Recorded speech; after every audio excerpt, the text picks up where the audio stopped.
times, and our young people today that are in military and those that are wearing the uniforms that are to protect us as a people and as a nation. And always in our hearts for those that fought bravely to serve their country so we may have freedom to preserve our culture as Metis and proud Canadians. God, our Creator, we give thanks to Louis Riel and the Metis soldiers who fought to protect our rights and nationhood. Let us not forget our ancestors who gave whatever they had to protect and promote us as a nation, our distinction, and especially our beautiful language, Michif. And let us not forget those that are less fortunate than we are, those that are now on the streets, those that are homeless, those that are in prison, those that are taken away from their homes. Let us think about those people as we stand here. And our responsibilities is to protect our homes and our families and our nation. We pray for especially those beautiful people that gave their lives and lived over 100 years old, like Margaret McCullum. And she left us, and with her culture, made her last moccasins and beading at over 100 years old to promote and protect her culture in her community of Isle Cross. And also Margaret Moran, who left us. And we also does not forget those others that you have lost, your loved ones. And we pray for you. So your hearts may be open for new life and change and understanding. So we as a people, don't forget where we come from. Let us stand together. Let's walk together. Let's set things aside that may not be good for our future, our young children and grandchildren, so we may leave a legacy for them. And let's not forget the evacuees right now. They leave home, and I met a few of them, and they want to go home so bad. And what do they go home to? And also those other people that want to come home because they've been taken away and now they want to come home. Let's have a good home for them to come to. How many do? Umaga pics ko yan. Amate. Enote achmo yan. Ewi shagitene yan. Utagani pa yan. Nakatuita man. Taneh ko umaga not nige magak. Taneh ke ega ko yesega na up mito ya mantu. Real, the way real, we take a cacanop maya, canop migonan. A taste taquista. Taneh kill Makai spike. Giacochigason, and Puyan. And a cataman gave way with the all Shabbat static. Quayesiga canop mituchik. We stand with Shagitene, hand the way real to a Umagai spike. Pashagun tak.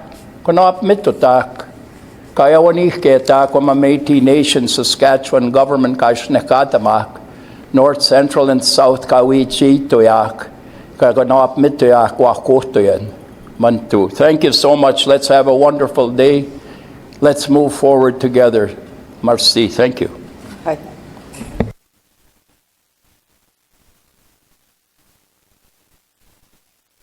Okay. One more, folks.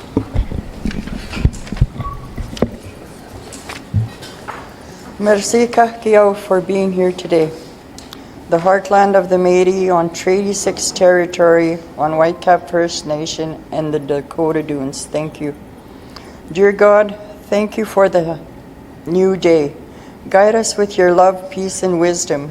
Help us be kind and compassionate. Protect our loved ones and keep them safe. Guide our thoughts, words, and actions to bring joy and positivity. We thank you for your blessings. We trust in your plan.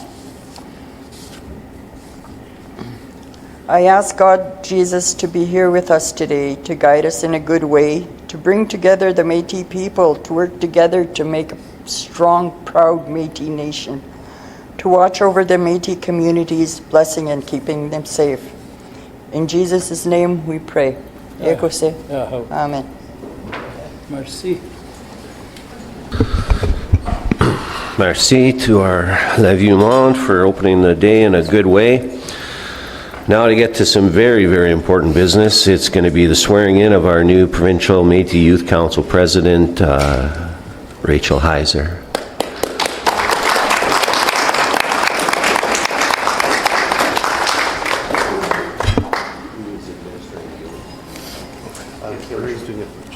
Okay. And I believe Hillary, our General Counsel, is going to be joining us online for this swearing in.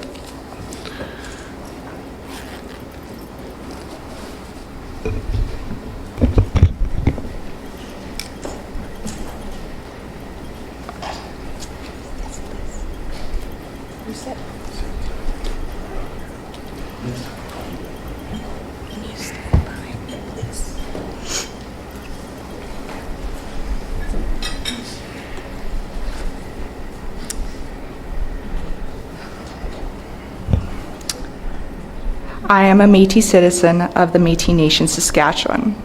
I've been elected to the office of the Provincial Métis Council of the Métis Nation, Saskatchewan. As a Métis, I honor with pride the blood of both my mother and my father. As a Métis, I acknowledge the rich history of my people and the courage and dedication of my ancestors. As a Métis, I pledge to preserve the spirit and the identity of my people. As a Métis, I confirm my commitment to my community, my people, my nation. As a Métis, I accept my responsibility to put service to my people ahead of my self-interest and to honor the spirit of Creator and the Métis Nation.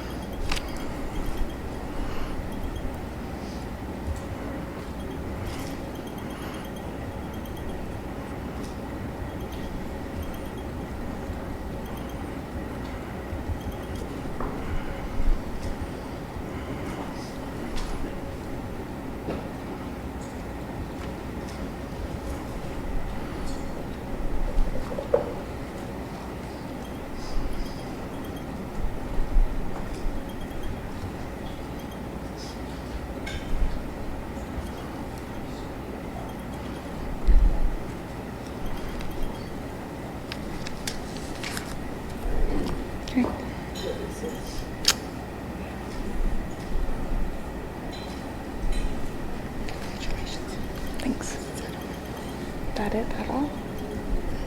That's it. Are we done? Hillary, you can say a few words?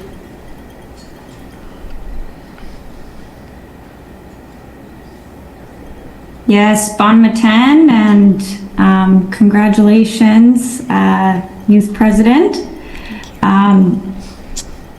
I am acknowledging that I can see you on video. Congratulations, and I'll see you this afternoon.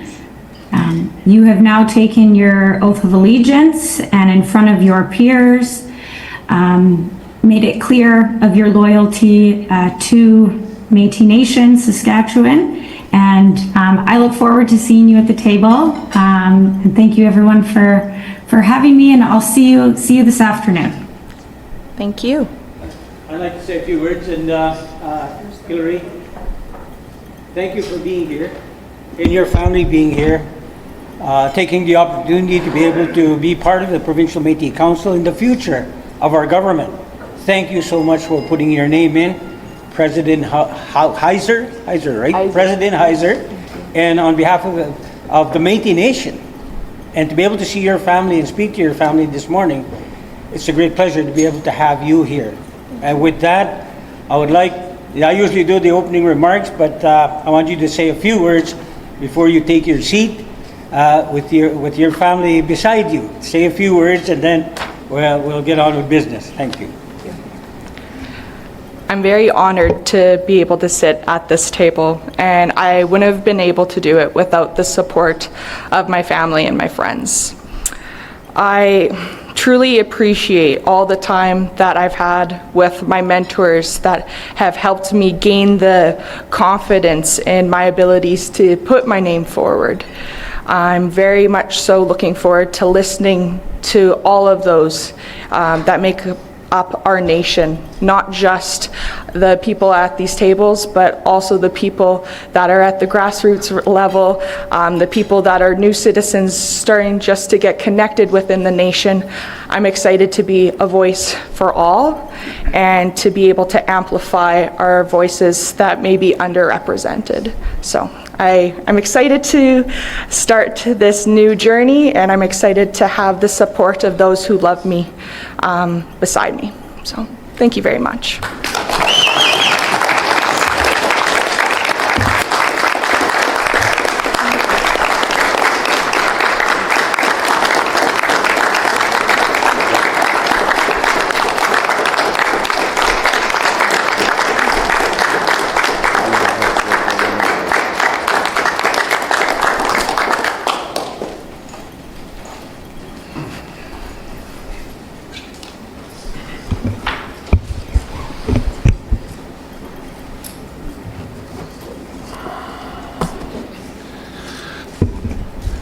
That is great. Congratulations, Rachel and her family. Welcome.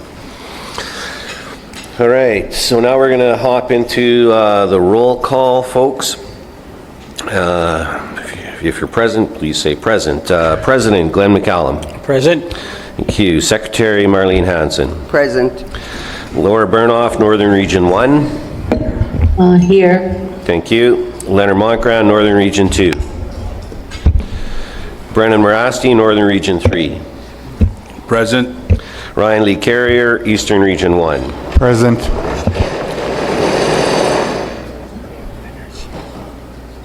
Okay. Leonard Montgrand, I see you right there. Thank you. Darcy Lepowek, Eastern Region 2A. Here. Mark Friesen, Eastern Region 3. Beaumatin here. Loretta King, Western Region 1. Good morning. Billy Kennedy, Western Region 1A. On his way here. Sherry-Ann McLennan, Western Region 2. Beverly Fullerton, Western Region 2A. Dawn Shea, good morning. Wendy Gervais, Western Region 3. Rachel Heiser, President Métis Youth. Here. Welcome. Darlene Langen, President Métis Women. There. Thank you. We have quorum. All right, so now we will get a motion to accept the agenda, please.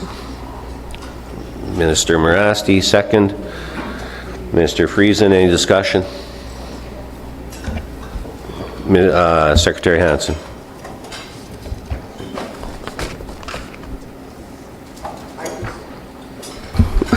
Just going to speak. I would just like to, before we accept the agenda, I would like to ask a question around the consent agenda and if we can bring the June 25th meetings, read them into the record. Just because I know myself, I'm new here at the PMC, and if there's any action items or business of the day that we need to make sure that we have to follow up on, it would be really nice to make sure that's completed. I know that there was a resolution that was brought forward. There was a lot of questions asked. Can you tell us the resolution that where the questions were around? March 18th. There was a lot of questions asked that I didn't have answers to because I didn't know the process of what happened. I didn't get to read the report, and to my understanding, after I spoke to some of the regional reps, they've also didn't have the report read themselves. So if there is things that need to be followed up from that, it would be just nice to read them in so we could have them recorded into the minutes. Another question I also have, is our minutes verbatim? No. So They're general, can- but there is a recording. But the minutes are general. Should we not have them verbatim, though? Because when we No. have our minutes summarized, it's kind of, sometimes we miss the real meat of what needs to be, what is being said. At least for myself as a PMC member, I am requesting that the minutes be written verbatim. Okay, Mr. Quintel. Just in reference to the March 18th minutes, those have already been approved by the Provincial Métis Council. So if there was anything to bring back, it would have to be specific and via resolution. So those have already been accepted at the previous, like March is, Okay, so can I request them to be on the next, at the MNLA, because there is a lot of questions. I know that in regards to the amount, that's on the payout, nobody knows the exact amount. I'm being asked an amount, I don't have that amount. yeah, you can't talk about that with Richard in the room. I can't? Nope, and that's all actually supposed to be confidential. But that's one of the things the citizens are asking for, so I We guess could we should discuss that decide. we could discuss that in camera. Okay, I have another one.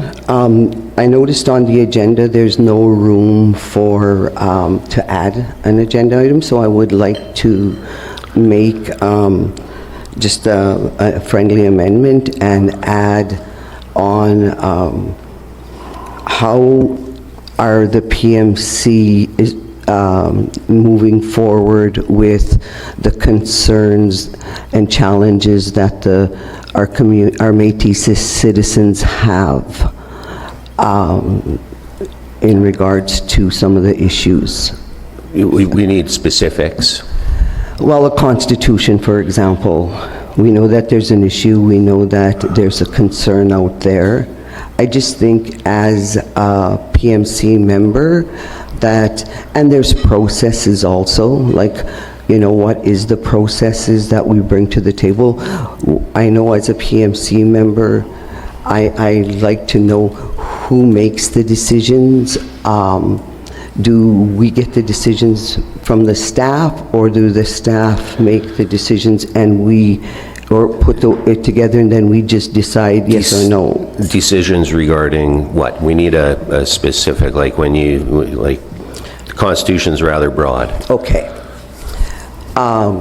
For example, if there's an issue coming into the PMC to be addressed in regards to a local, and we're having legal give an opinion prior to us at the PMC reviewing it and dealing with it, and giving the direction. I was under the impression as a PMC member that we would be providing the legal or the staff, like Richard, the direction on how we would like things handled after we review the issues that are coming forward. Like I said, I'm new. I'm asking questions so I can have that clarified. Okay, I'll let Thank Mr. Quintella address that. I'm not quite sure what you're referencing. I'm assuming you're talking about a local issue in a certain region, and that is being worked on with the region and legal from the local requested, generally a local requests support, the region requested support, then head office supports the region and the local. That work is already happening. That work is continued, but that is local and regional business. It is not PMC business. So is there a process for that, Richard? So, yeah, Secretary Hansen, a couple of the things that you're asking about are going to be dealt with on Government Day, the day before the MNLA, on the Friday. It's going to be an open session. There's going to be Q&A, ask about the leadership, all those things you're going to ask for. The other thing that you talked about, we have to talk about in camera. Mr. Cattell. And also Provincial Secretary, the rest of the Provincial Métis Council, President Heiser, if you have any questions or want to kind of talk about how does government work, what is our current practices, how do they come about, how do we do these things, I'm more than happy to sit down with you. We have, it's not just today and, every Tuesday is our government day where we work together. I have every other day as well that I'm open and willing to meet with any one of you to talk about any of your concerns, you need anything addressed or want to understand certain processes, happy to do that anytime. Just a resolution I reviewed that was on... Okay, we have to speak to the agenda. This is just a comment on what Richard said in regards to an issue that was brought up from the region. I was asked to go out to a region, and there was a resolution on 2019, April 4th, that was Okay, we created. can't be bringing up 2019. This is about approving this agenda here But it's for my today. position as the secretary. How does that have to tie to the agenda? Well, if we are going to be working with the regions, and I'm the secretary, and there's a resolution stating that I am to work with them, and I haven't been able to, so I would like to know how... Okay, what the that's not process for is. this part of the agenda. That's outside of this meeting. Thank you. Any other questions on the agenda? All in favor of the agenda? Opposed? Okay, moved. So we'll go into opening remarks from President McCallum. Good morning. Good morning, everyone. Miyagisiyaw kagigsipa muy gayasan matwa election guys paik kwesin tuhtawa ko gitay sinim na wak igwasti pamuktia kipamin tuhtawa ko mati sa giwi dawita ko igwasti tan sitagi situs kawaya ko kwes kituti no yagon ma igo gisto agap mpahta kisto homnok siktuti no tay mahay go kituti mo awak igwasti tan tutamuay go tasitus kagui go tanigani staway go kituti minok. Elder, thank you for that prayer. In regards to the people that have passed on, the people that have left valuable information, like the 100-year-old lady from Island Cross that just passed on just a week ago, we don't pay enough attention in regards to the history of who we are and the importance of speaking as one. I said in my language, in regards to a great day this morning, and the election is just done just 3 months ago. All of you had an opportunity to be able to travel this province like I did with my wife. We put in 12,000 kilometers on the vehicle to talk to our people. It was a great moment to be able to stop in different parts of our province, north, central, and south, to be able to hear and listen to and visit. And we get to learn a lot when we do that. But when we sit around this table, when people talk about grassroots, and I've addressed this in the last 8 years that I've been here, 12 and a half years, 4.5 years as area director, I've always understood democracy. I've always understood engagement. I've always understood that we have a voice, before I became president, to be able to pick and choose who we want to speak for us, and it's at the ballot box. But sometimes it's a little confusing when you sit around this table in regards to that voice that's disregarded and disrespected, because each and every one of you sitting around here were voted by your people, and they believed in you, and you listened. Now you have to concentrate in regards to who you represent. Not the side conversations that are going on that distract you from what your job is as a government. And I'm glad we're live streamed to be able to have our people listen in regards to what I have to say. It's been tough in the last 12 and a half years to be able to get to the point of where we are. The Métis Nation has never been sitting good as good as we are with the federal government, provincial government, industry, and institutions, and especially our citizens. To believe that we can be different, we are different. Yet the naysayers will say, you know, there's totally disregard and disrespect for leadership. You know, my wife and I have never hurt anybody. We tried the best that we can to be able to represent our government in a fair way. But we're at a crossroads of assimilation, distinction, and where's that balance?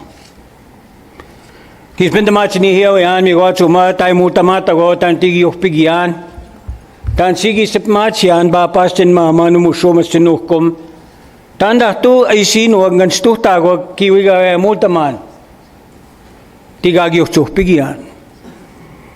When I speak my language, how many understand? When I speak about my mom and dad, my mushrooms and my kuhkums from my mom's side and my dad's side, who understands? All these years we've been marginalized as Métis people, and we have an opportunity to be able to highlight the importance of our identity, culture, values, and language, and highlight the success that we have as Métis people and the government that we formed, and the staff that we hire to do the job. Yet if you hear out there in regards to the lack of accountability, I said this in the last meeting and I'll say it again. Our staff are stealing money?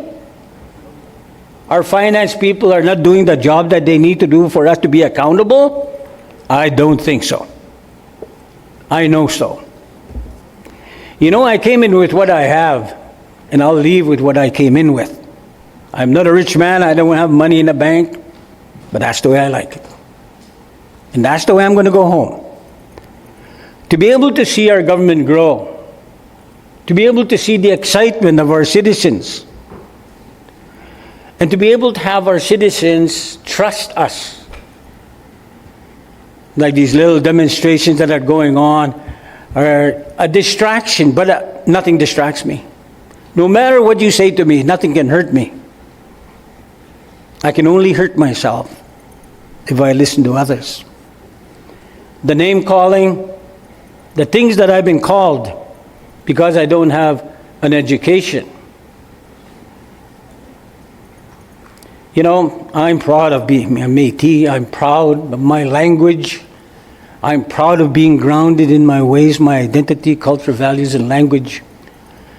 When I said marginalized in regards to the reality of how we live, and to be able to convince and prove to governments that we're okay people, that you can trust us.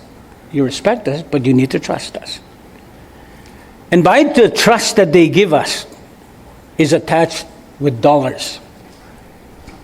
Our budgets are high now. When we first started, only my cell phone. How did we become to be where we're at? Just because I'm from Mississippi, University of Mississippi, Tampico, where there's no, my university is my home, my culture. You know, I've worked in the inner city of Saskatoon. I've worked at the University of Saskatchewan with people that do research. I know how things operate, federally, provincially, industry-wise. Drinking capital of the North, Pine House, where I come from, where a lot of you have come when we're in that shithole. And I'll say that, they're listening. But I'm right. To tell the truth and bluntly about who we are. But at the same time, realizing that we can turn our lives around like I did, my wife and I and my family. Like some individuals that sit around this table that changed their lives for the better. But there's got to be open arms for the people that have struggled with alcoholism, drug abuse, sexual abuse, physical abuse, abandonment, neglect, anger, jealousy, controlling factors, and the list goes on. This is the time that you have to focus your attention on the future of our government. We had a cabinet meeting yesterday, had a very good meeting. Talked about the different files that we have and how do we nurture along those different files to be able to to get the dollars and capacity we need for our citizens. Not demonstrations or cartoons. They can do all the cartoons they want. But sometimes, people get away with things. They think they can say anything under the sun. No, you can't. If you have principles that can guide you to be the best person that you can ever be, that's a tough job. It took me a hell of a long time to get to be that person I wanted to be, because of where I come from and what I've heard and what I've seen. Today we have a government. We are focused on our government. We will be focused on our government. And you have a role as ministers to be able to do the job that needs to be done and not be distracted by certain things that are going out there. I trust our staff. I trust our CEO. I trust our COO. I trust our directors. I trust our legal. They will guide us. They will advise us. But you get to make a decision around this table. There is no way conversation go on and say, do they control? Do they give advice? Do they make decisions? No, they don't. You got elected, they didn't. But the kind of word-twisted statements people can make, and all of a sudden the people that are, if we're 150 to 200 young people were to sit around this room and watch what's going on, how many of them would find it in their spirit to be able to be proud if they see confusion? You should have been there when I first started, if you want to talk about confusion. To be able to walk in as president, the first meeting when I first got elected, I told my wife, what the fuck are we doing here? Let's go home. That's exact words I used. And we sat there in a vehicle at Jackfish Lodge. And to watch the different people, the politics of it, oh man, it's crazy. And he said, let's go in. I only knew a few people around that table that time. But it happened to be where people actually wanted a better nation. But it was hard, and it was a struggle. But fast forward 12 and a half years, look at where we are. That's why I keep talking about it to a certain point. Maybe it'll register with the people that are representatives that you have a role to play in this government. And it has to be positive. Our citizens expect that. When you talk about grassroots, you talk about the people that voted, that cared about our nation, and believed in you. I'm going to vote for you because I want a strong voice. And that strong voice has to be based on efforts and evidence. If you take the dollars that we get in your ministries, the outcomes of what we've done, in a few short years, 11,000 of our people that have fallen through the cracks are going to school and finishing school. Over 1,100 of our people, first-time home buyers, through the home buyers program, are owning their own homes. And those are the stories that we hear when my wife and I travel this province. I don't waste my time listening to people that don't care about me, that don't care about our government, that don't care about public relations, that don't care about governments, but I care. Even though I might have a difference with the people that are in power provincially or federally, my job is to open those doors to be able to communicate. To be able to tell that story and to be able to get the capacity to be able to build our government, but more importantly, to deliver programs for our people. That's our jobs. So as we move forward, I want to thank this province and our citizens voting at the ballot box. The first question I was asked, the interviewer said, why isn't there more people voting? Well, if you go back 12 years ago, there was hardly people voting. Fast forward 4 years after that, a good number of people voted.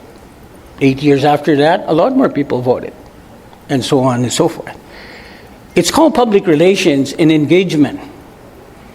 To make our citizens believe that we are the people that are going to lead our government, that we're the government that's going to open the doors for the right capacity to do the programming and deliver for our people. So when I say grassroots, those are the people that care, the grassroots that voted in the ballot box, that voted for us. We have to represent them. So I don't like using grassroots people because it's generalizing. The stories that I hear in this province have nothing to do with some of the negativity that's going on. It's all positive when I travel. Even now, in the last 3 months, I put 12,000 kilometers in a new vehicle. In the last 3 months. And all I heard traveling, keep up the good work, Glenn. Keep going. Don't listen to the people that are on the sidelines. Keep building. You area directors and youth president have an obligation. When we swore on the oath, when you swore on the oath, it got me thinking and emotional a bit when you read into that oath, because it means so much. And I can see your parents, the smiles that they have to be able to support you. It's beautiful to see. But the oath that we swore to, when we get sworn in, is the basis of how we look at ourselves, but more importantly, how we act on our government. And so, as we begin to move forward, that oath I've read it twice now at the Assembly, just to remind people in regards to the oath and what we swore to. And it's a great document. And it lists our citizens as the main factor of why we're here. So we're going to do the best that we can. We have good agreements with the University of Saskatchewan, signing an MOU, citizenship agreement, and teaching governance at the university, and signing a research agreement. Stoichev is going out president. There's a new one. Vince is the new guy coming in, and I know him very well. He actually did some planning with Pine Nose back in the day. And we had a very good conversation, had a meeting with him already. And Vel G is the vice president of the University of Saskatchewan, and him and I spoke. We're going to have coffee, just the two of us. And we're going to plan out a process in regards to how we can work the research to be able to qualify and justify in regards to that relationship, but more importantly, the information that we can get from our government. Yes, we have money coming in. Yes, we've delivered a lot of programs, but there's gaps in our government. We have to work with the university to be able to identify those gaps, and the negotiating team, as we negotiate with the federal government, and I've told that to the Prime Minister in regards to the importance working with the University of Saskatchewan, to be able to get the information to qualify the numbers that we do have, but more importantly, to address the gaps we have as a government. Because they believe in us. Otherwise, we wouldn't get the funding that we get. The province is working with us, with our health department, our housing. We just yesterday, Minister Fullerton and I did the sod turning ceremony, and the federal government put in money, and the province put in dollars. We have great partners. So you have a job to do as ministers and representatives of this council to be able to keep those doors open, to get consistent in regards to what we build with this government. The side chatters don't bother me a bit, like I said. What I concentrate on is our government, in the relationships that we build. That is where the capacity is going to come from. Not from anywhere else. Federal government, provincial government, and industry, and institutions through research money. We have to concentrate on that. We have to plan around that. And we're going to.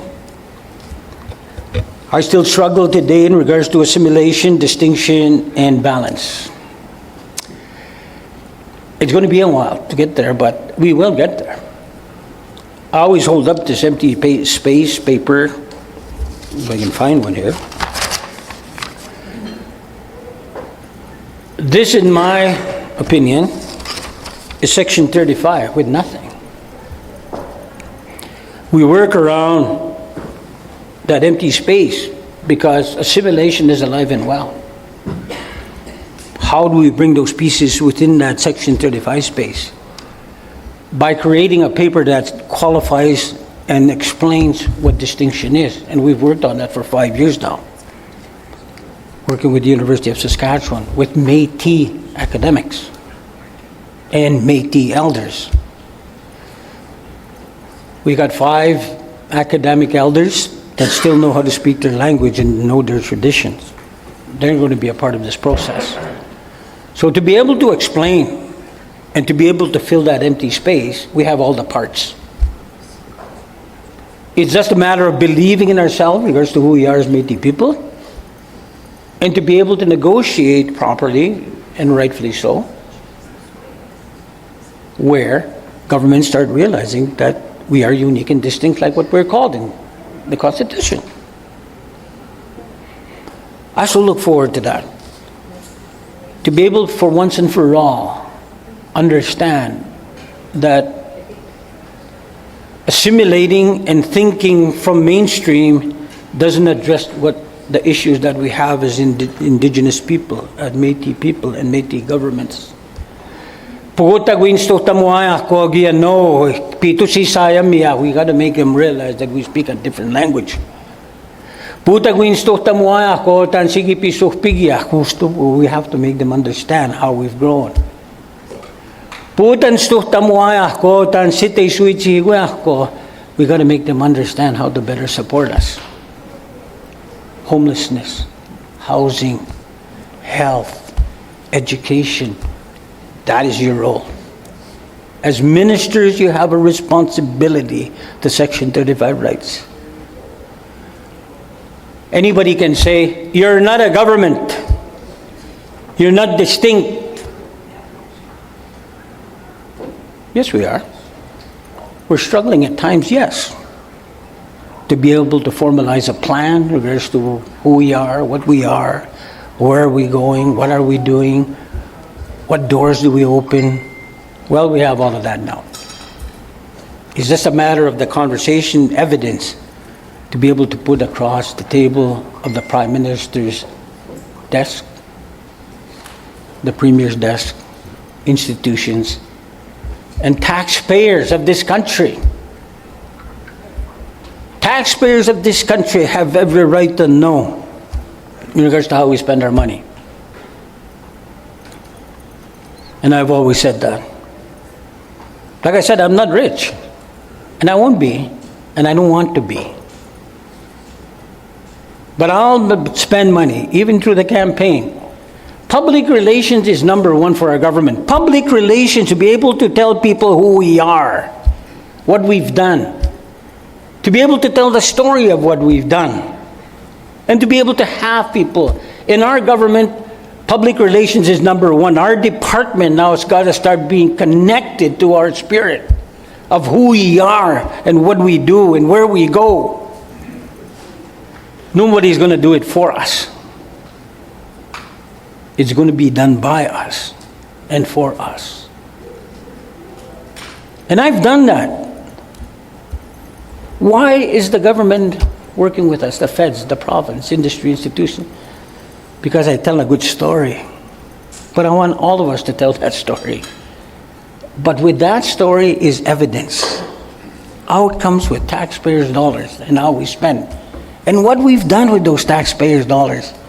Each of your department, every meeting that we have now, we've got to listen to your departments. Where are we at? What's the files we're nurturing along? Where are the negotiations at? Those are the things that I want to hear on this table. I want to hear those stories. I want to hear the work that you do within those departments. I want our staff to understand the reality of what goes on the ground of our people, because we hear it. You know, I can say honestly that nobody has ever approached me to be negative to me in person. But Facebook warriors, they'll say anything they want, but they'll never say it in my face, even at the assembly.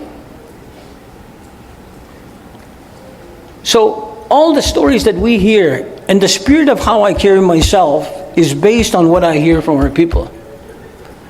To give me the spirit and the boost to be able to continue doing this job, and for you to continue doing your job, remember the ballot box.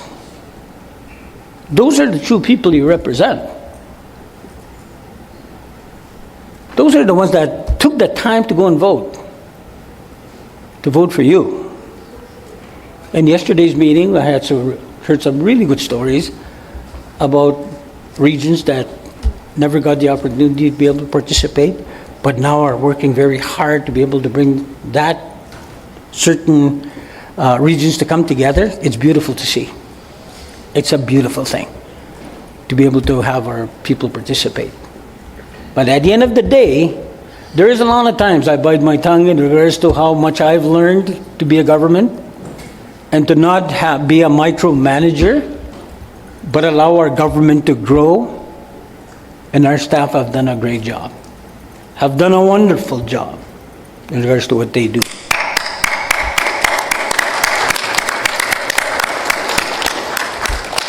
They'll continue to do so.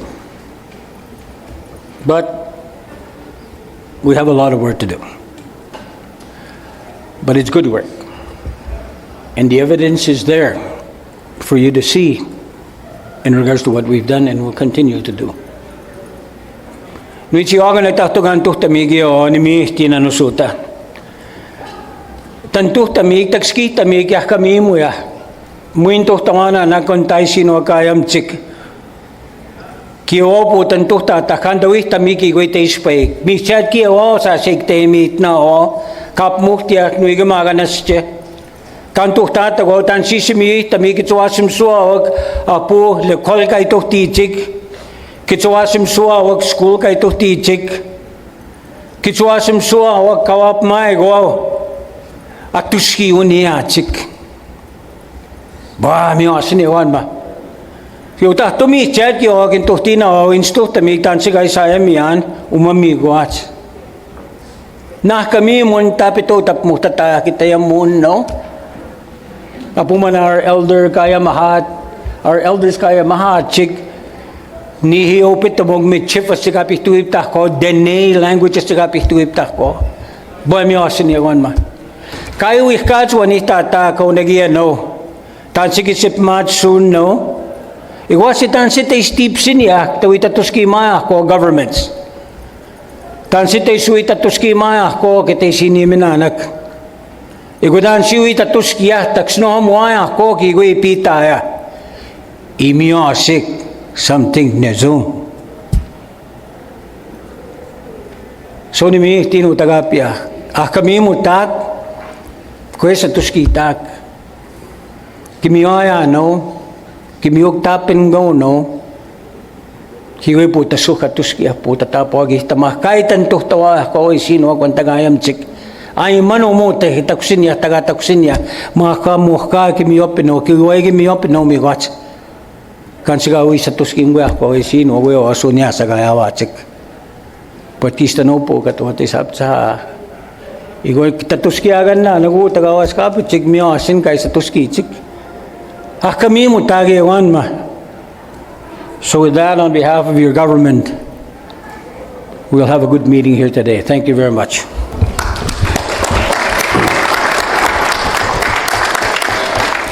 Thank you, President McCallum. Just want to welcome the 300 plus people that are now tuned in, the most ever that have tuned in to watch a provincial Métis Council meeting. Thank you. And I'd also like to remind everybody in the room to please put your phones on notifications off and mute. Thank you very much. Now for item 6 on the proposed consent agenda items, could I have a motion to accept that, please? Thank you, Minister Friesen. Seconder. Thank you, Minister Fullerton. All in favor of the consent agenda? Against? Okay, so moved. Thank you very much. We'll get into Resolution 7.1 now. Rules and Procedures, Provincial Metis Council Rules and Procedures. Whereas the Métis Nation Saskatchewan, MNS, recognizes the distinctiveness of Métis identity, culture, values, and language, inclusive of knowledge keepers, elders, youth, women, and distinctive resources, which is incorporated into proposals and decisions of the Provincial Métis Council, PMC. Whereas the PMC conduct policy adopted by the PMC on June 25, 2025, 250625-08, states in Section 9 that the PMC shall, within 60 days of adopting this policy, adopt rules and procedures to govern the conduct of its meetings. Whereas the PMC meeting rules and procedures attached as Schedule A establishes a clear set of rules for PMC meetings to ensure clarity, consistency, and transparent meeting processes. And whereas the draft PMC meeting rules and procedures have been reviewed by the PMC at technical briefings on June 18, 2025 and June 27, 2025, and feedback gathered during the technical review sessions have been incorporated into the proposed PMC rules and procedures attached as Schedule A. Therefore, be it resolved that the Provincial Métis Council, PMC, at its duly held meeting on August 19, 2025, approves the adoption of the Provincial Métis Council meeting rules and procedures attached as Schedule A.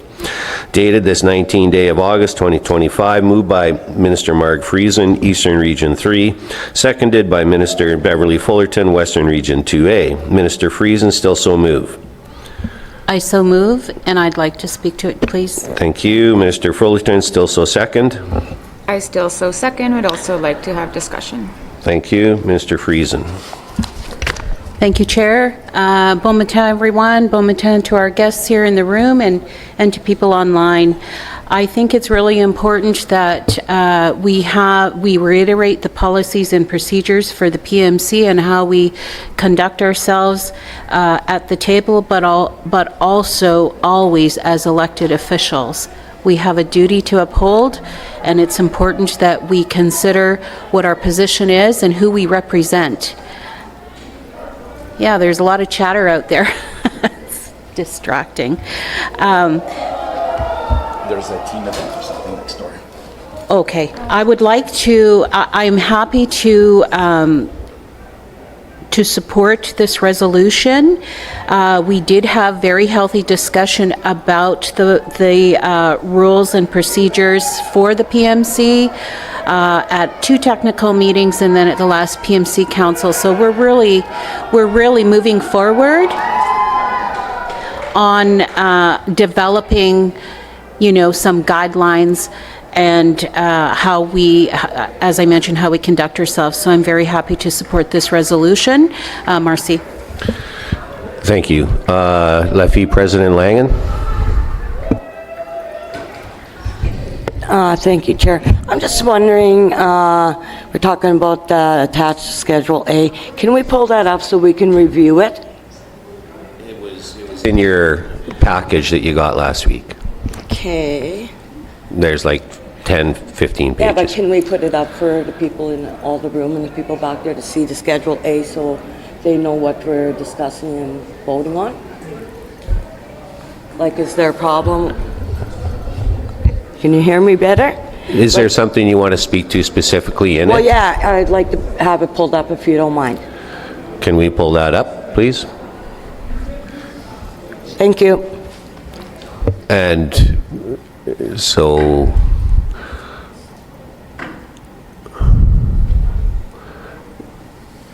Ms. Langen, is there a specific thing you want to talk about in there? Because,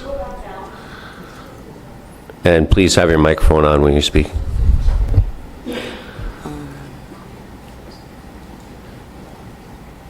And these rules are for our PMC meetings, correct? Correct.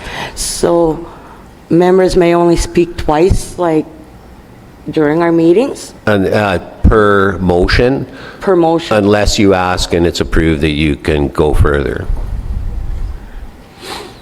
Very similar to what we had for the MNLA. Okay. Is there anything in here in regards, like, for our agenda, I noticed that you need to get stuff sent in, I think it is 2 weeks ahead of time. Yeah. Could we not on our agenda put other business? Like, I know a lot of people do the other business on agenda so that something comes up less than 2 weeks prior to our PMC meeting, then we have the opportunity to discuss it at least. Minister Morasti. Thank you, Mr. Chair, and thank you, President Langen, for your question. But practice has been and continues to be that any agenda items, resolutions you'd like to put forth as a PMC, that you bring that forward by email to policy in advance of a PMC meeting. We know our calendar for the year, so I continue to do so. As you've seen in our very first PMC meeting following the election, I had a resolution on Métis distinction. Today you'll see 2 more resolutions being introduced on my behalf, and that is because I am proactive and being following our processes and structures of this government. We also have every Tuesday government days where we bring up ideas based on conversations with citizens, and if you want to say what you see on social media. So those conversations continue to happen, and those processes, structures are in place for a good reason. We can't just be all over the place. I believe in them, I stand by them, and I say we continue to follow them. Thank you. Okay. Sorry. I'd like to reply to that, please. What I did say, though, is a lot of times it could be less than 2 weeks, less than a week, where something may arise that needs to be discussed at the Provincial Métis Council. So then we have to put it aside for another month before we can do that? Like, why is it so hard not to be able to put other business on the agenda? Okay, it's called structure. Mr. Quintal and then Ms. Fullerton. Thank you, Chair.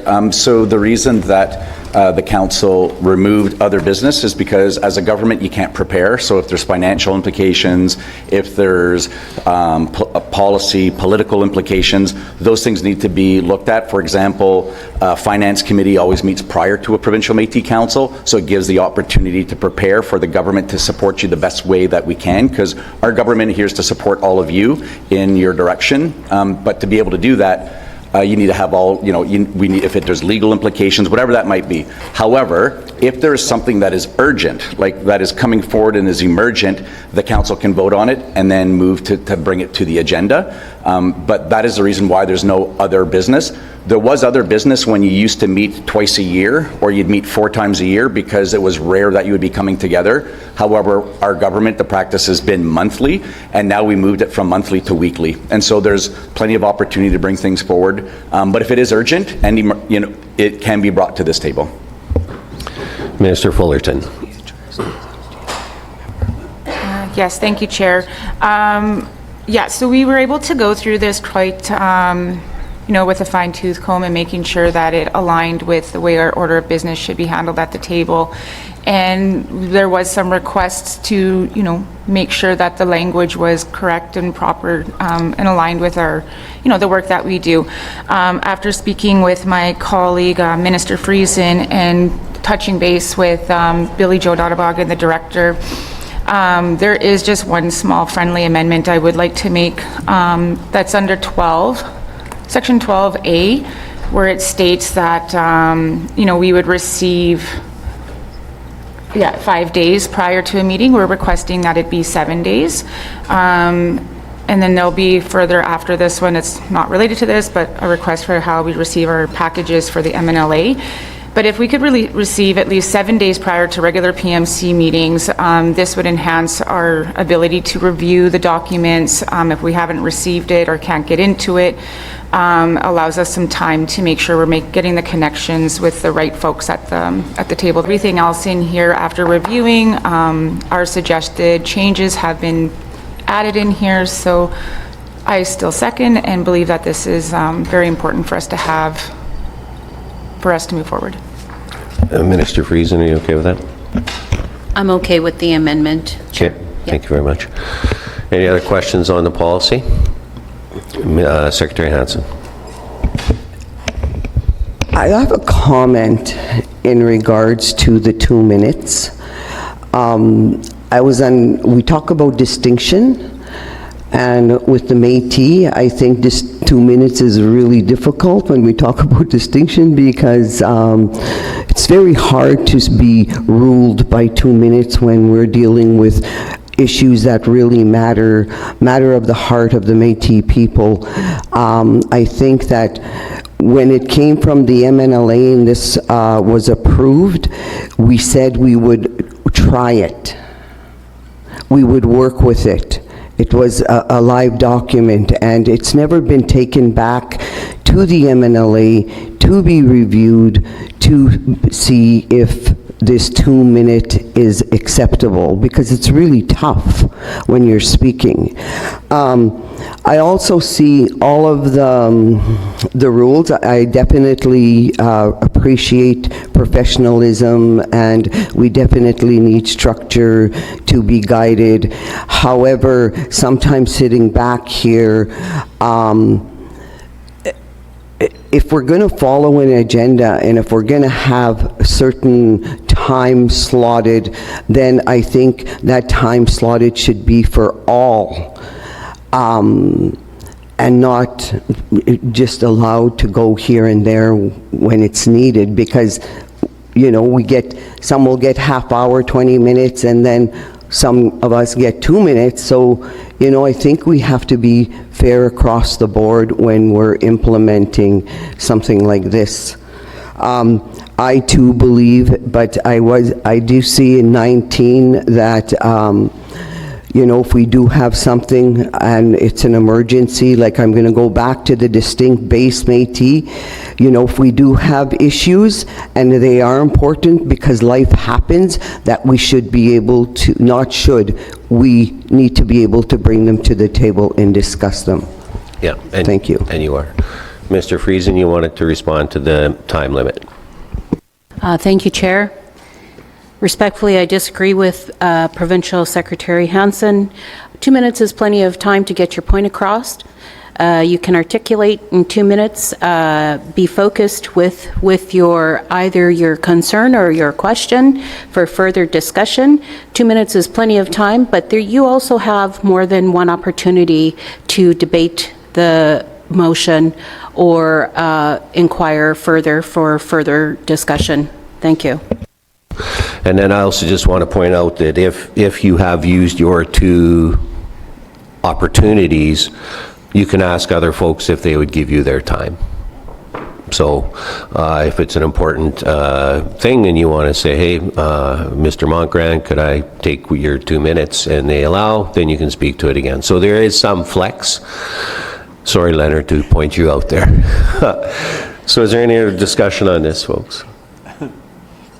Seeing none. One more quick question. Oh. Is this going to go back to the MNLA? No, this is just for the rules of the PMC. Okay. This is not MNLA procedures or rules whatsoever. This is for these meetings. Okay, all in favor? Against? Abstained?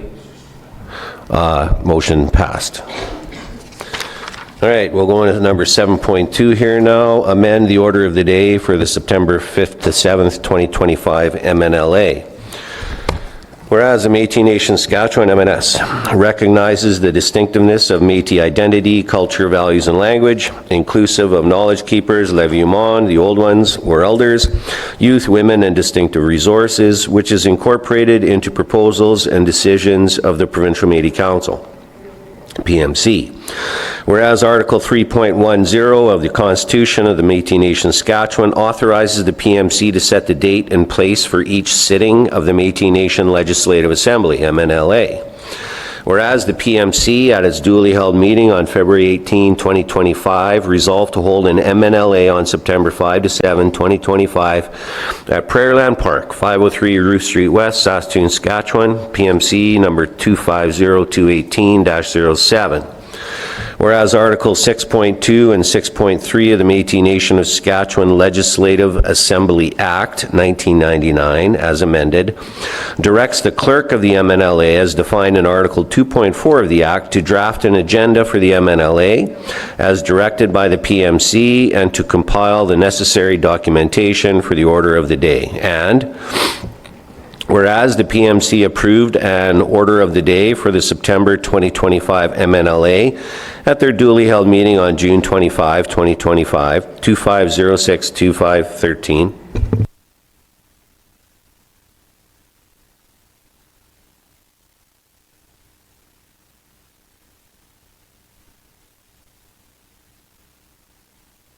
sorry about that. Whereas the PMC approved an order of the day for the September 2025 MNLA at their duly held meeting on June 25, 2025, 2506-25-13, which requires minor amendments that are herein proposed by the clerk of the MNLA. Therefore, be it resolved that the Provincial Métis Council approves the updated order of the day / agenda as follows for the September 2025 Métis Nation Legislative Assembly on September 5 to 7, 2025, as proposed by the Clerk of the Legislative Assembly. And it's going to be a Town Hall, September 5, 2025. And then MNLA Day 1, September 6, 2025. Grand Entry, Fiddler Dean Smith. Opening Prayer, Le Vieux Monde, The Old Ones are Elders. Métis Anthem, Loretta King, Western Region 1. O Canada by a Métis MNS citizen. State of the Nation Address, Glenn McCallum, President. Swearing in regional representatives from Eastern Region 2. Roll call of registered voting delegates. Richard Quintal, Clerk of the MNLA. Motions, ratification of Speaker reappointment and appointment of Deputy Speaker for 2-year term, reactivation of locals in Eastern Region 2 and Eastern Region 2A, approval of the order of the day, proposed consent agenda items, adoption of the minute taker, reading of the record of decisions of the November 2 to 3, 2024 and January 25, 2025 MNLA minutes, adoption of the November 2 to 3, 2024 and January 25, 2025 MNLA minutes, business arising from the November 2 to 3, 2024 and January 25, 2025 MNLA minutes, acceptance of all reports, executive, regional, ministerial, CEO, and affiliates, and appointment of Dumont Scouts. Motion, ratification of ministerial portfolios. Presentation of 2023-2024 MNS audited financial statements. Motion, approval of 2023-2024 MNS audited financial statements. And then a presentation of the 2025-26 MNS operating budget, and a motion for approval of 2025-2026 MNS operating budget and Day 1. MNLA Day 2, September 7th, 2025, opening prayer, Le Vieux Monde, The Old Ones are Elders, roll call, coming home update, Clerk of the MNLA, presentation of the Registry Audit Report, Deb Donaldson, Registrar, motion, accept the Registry Audit Report. Motions, Métis distinction, identity, culture, values, and language, and strengthening regional governance. Dated this 19th day of August, 2025, moved by Minister Laura Burnoff, Northern Region 1, seconded by Minister Darcy Lepowick, Eastern Region 2A. Minister Burnoff, still so move. I know she's in. Yes, I do. Thank you, Minister. Minister Lepowick, still so second. Yes, I do. Thank you. Any questions, comments? President Langen. Microphone. Thank you. I'm going to just put it a little bit closer. I just want to go back to, where is it? I just noticed the reactivation of locals from ER2 and ER2A. Do we know which locals those are? That's the first question. The second question I have is there's a swearing in for a representative from ER2. Are we able to legally do that? Because is there not supposed to be a judicial recount within that region for the representation? And is it going to be done, the judicial hearing going to be done before the MNLA? And then the third question is, I see on here that we're asking for the approval of the 23-24 MNS audit financials, which is fine and dandy. But what I don't see on here is the approval of our 25-26 MNS audit financial statements. Because they don't get audited till after the year. So they're asking you to, a motion to approve the budget, and then you'll get the audit next year. Okay, thank you. Okay, Clerk Quintal, you're going to answer those. Thank you, Chair. So just to that point, the recount for the region happens the day prior to the MNLA. And then the others happen following the MNLA. And as to the locals, I'm told it's Esterhazy 84, Langenberg, Springside, and Wynyard 116. Any other comments? Secretary Hansen.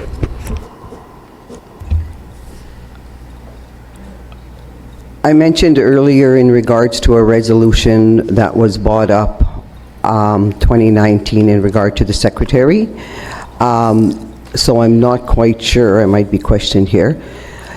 I recall that I recall at a MNLA that we were not going to be bringing any more locals in till we had certain issues or concerns addressed with all of the locals. That was a while back. I'm just wondering if it's done or if it's what's going on with that. That's one question. Okay, we'll answer that. Okay, thank you. Mr. Friesen. Thank you, Chair. That's a good question, Secretary Hansen. If I recall, we did have a local commission. That commission has since been completed. The report was submitted. We have reviewed the report, and the resolution was until the commission was completed, if I recall, if my memory serves me right. So therefore, I think we can continue on business with either ratifying locals that want to be reactivated, or to disillusion locals that are not, have been inactive for quite a few years. Thanks. Okay. Thank you. I'd like to respond. Oh, sure. I recall that report. I never knew it was accepted, like anything was even done with it. I thought it was shelved and nobody was really happy with it. So I don't recall that coming back to the MNLA to provide us that we could move forward. Not that I have anything against bringing locals, I just want to make sure we're following the right process. Okay, and then what's your second question?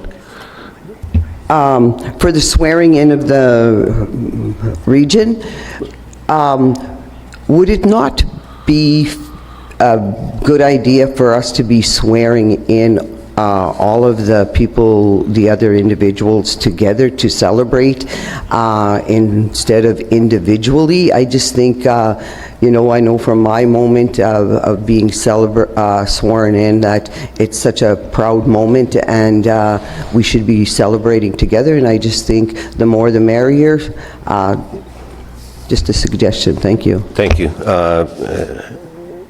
Mr. Quintal. The reason that the swearing in is happening is so that the individual can participate in the Legislative Assembly. Okay, thank you. Any other questions on the agenda for the MNLA, folks? Seeing none, I'm going to put it, oh, sorry.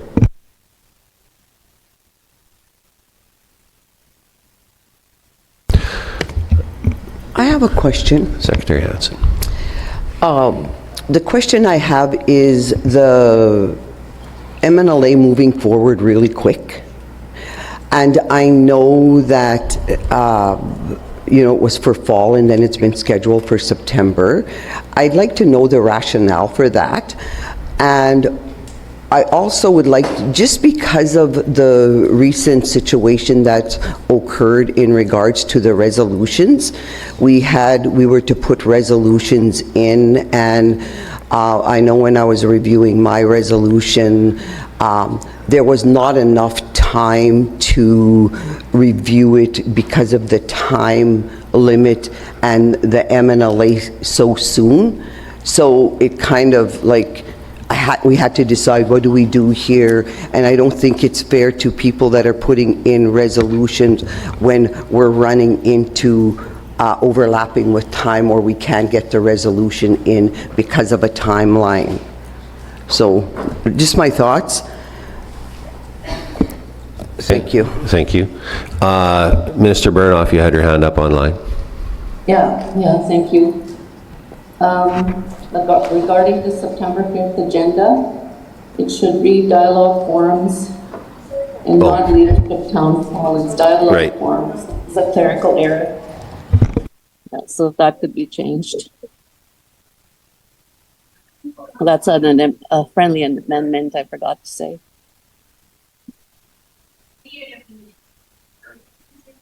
Okay, thank you, Minister. They're just, I don't know what we have to title it exactly, but I think it's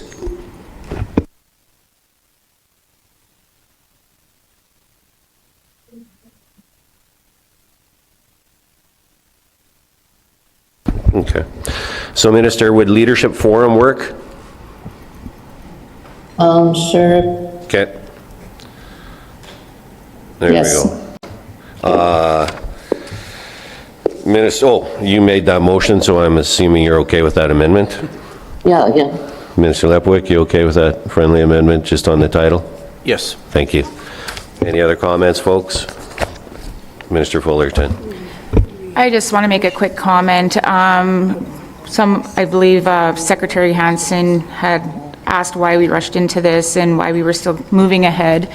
And I just want to note for the citizens and for this region, Western Region 2A, that there was discussion on canceling the fall 2025 MNLA in September.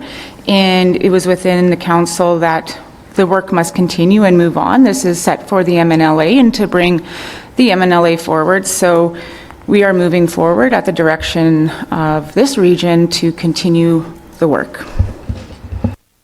Thank you, Minister. Minister Friesen. Thank you, Chair. Correction from our technicians here. We did not put reactivation of existing locals on hold. It was only the acceptance of new locals that was put on hold during that commission process. And so these, I believe, Minister Lepwick, are reactivated locals, correct? Yes, these are reactivated locals. Okay, good clarity. Thank you very much. Any other comments, folks? All right, we'll vote. All those in favor of accepting this motion? Thank you. Okay, passed. Thank you very much. Well, look at that, right at 10:30. So we'll take a 15-minute health break, and then we will get back to work. So 10:45 on the nose, friends. There you go.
the delays in getting back online. I'll call the meeting back into order, and I'm going to excuse myself for the next motion. I'm going to turn it over to Matt Vermette.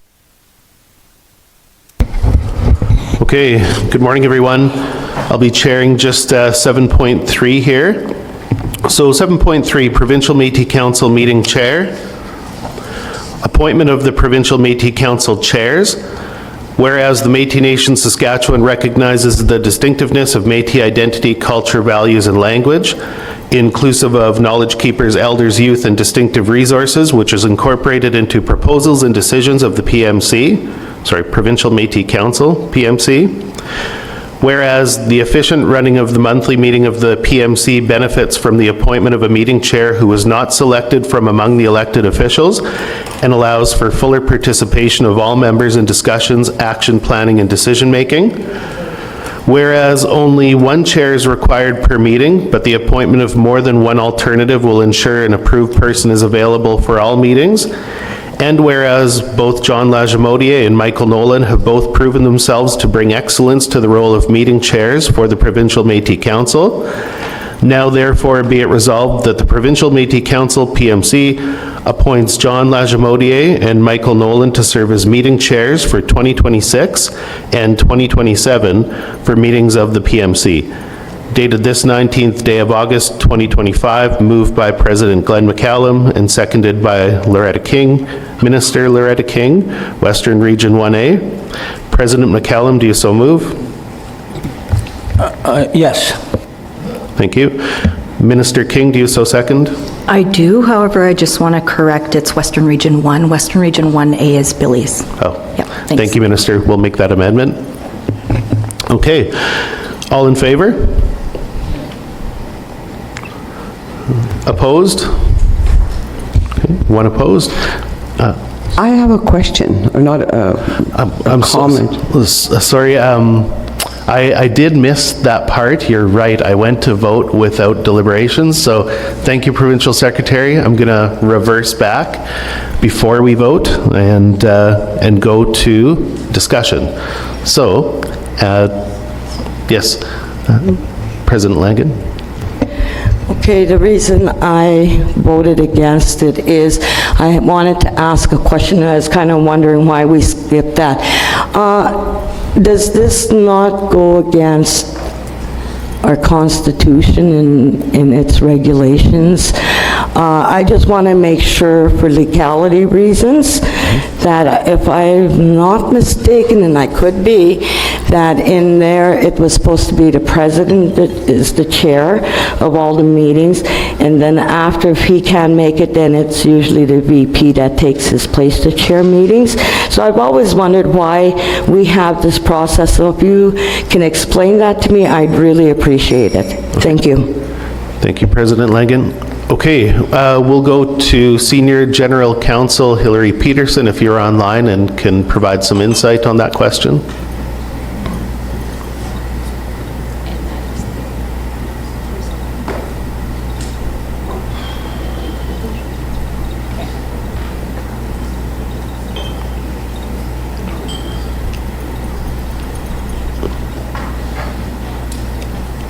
Hillary Peterson, are you available?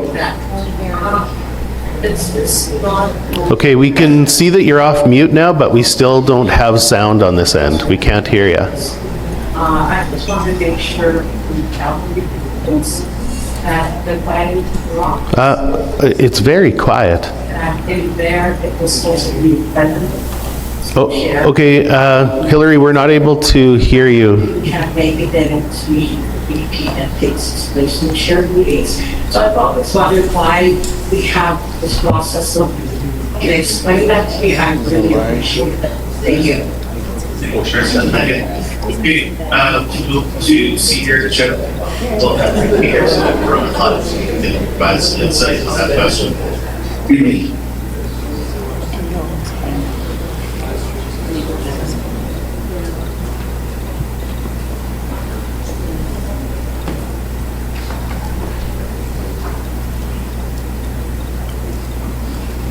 My apologies, everyone. Sorry for the delay. I was having a technical technical issue there.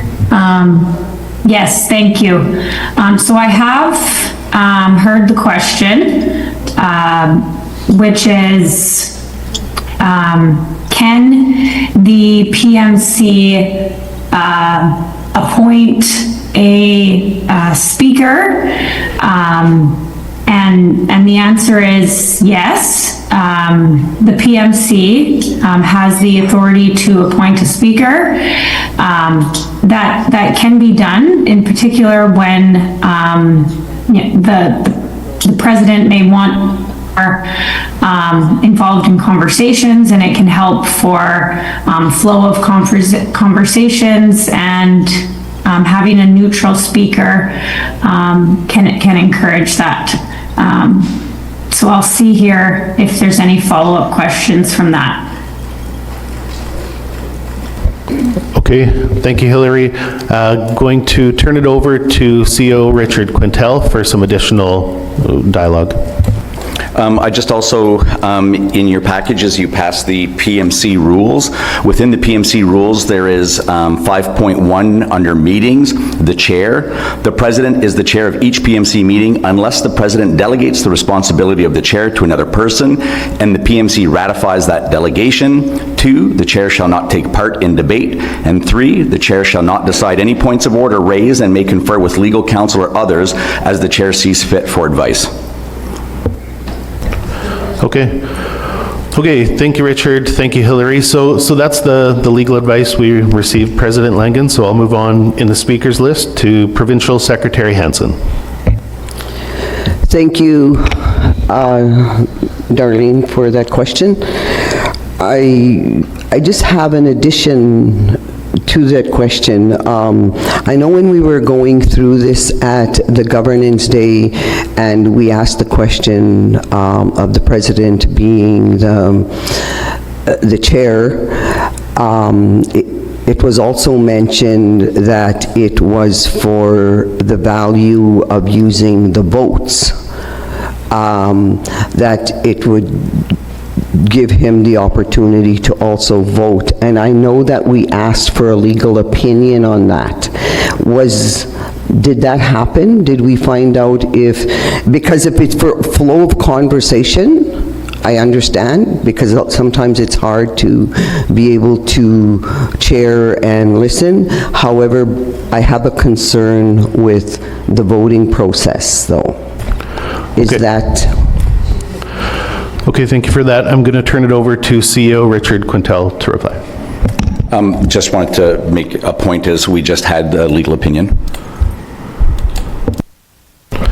Okay.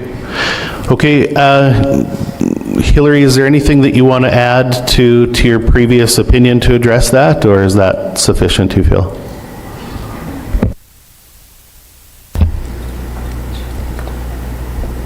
I just want to clarify, I just want to ensure that the question from Secretary Hansen was answered.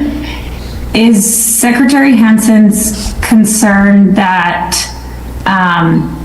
about the president having a vote? I just want to make sure I'm clear that there's an understanding that yes, the president can vote, is not the chair when that chair position has been delegated. So is that legal, that he can vote? Because... Yeah, and the reason why, Secretary, is that the president is then not the chair. The only reason why the president wouldn't vote is because president would be sitting in the position of chair. He's no longer sitting in the position of chair as that's been delegated, and then that would allow president to vote. Okay, okay, thank you. Thank you for your question. Minister Morasti, you're next on the list. Question. Okay, question has been called, no other hands raised, so we'll move to the vote. So, I'd read it into record. I guess now back to the part where I ask all in favor. Okay, opposed? Okay. Okay. Okay, we'll read that into the record, or write that into the record. Abstentions? Okay, carried. Thank you. And that concludes my time as chair.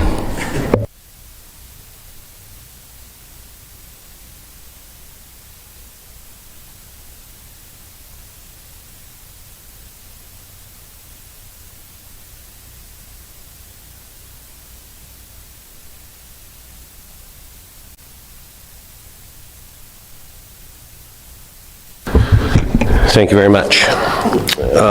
Next up, you got my agenda there. 7.4, approval of, to change banking partner to RBC.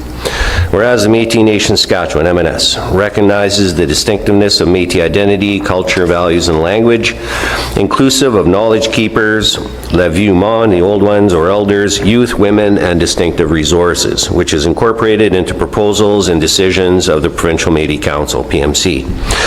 Whereas the Finance Department conducted a comprehensive review and evaluation of potential banking partners in response to ongoing service limitations with the current provider, Canadian Imperial Bank of Commerce, CIBC. Whereas the evaluation included proposals from Connexus and Royal Bank of Canada, RBC, with RBC demonstrating superior capabilities in electronic funds transfer, EFT processing, online banking services, client support, and investment options tailored to meet Métis Nation Saskatchewan's, MNS's, cash flow and treasury management needs.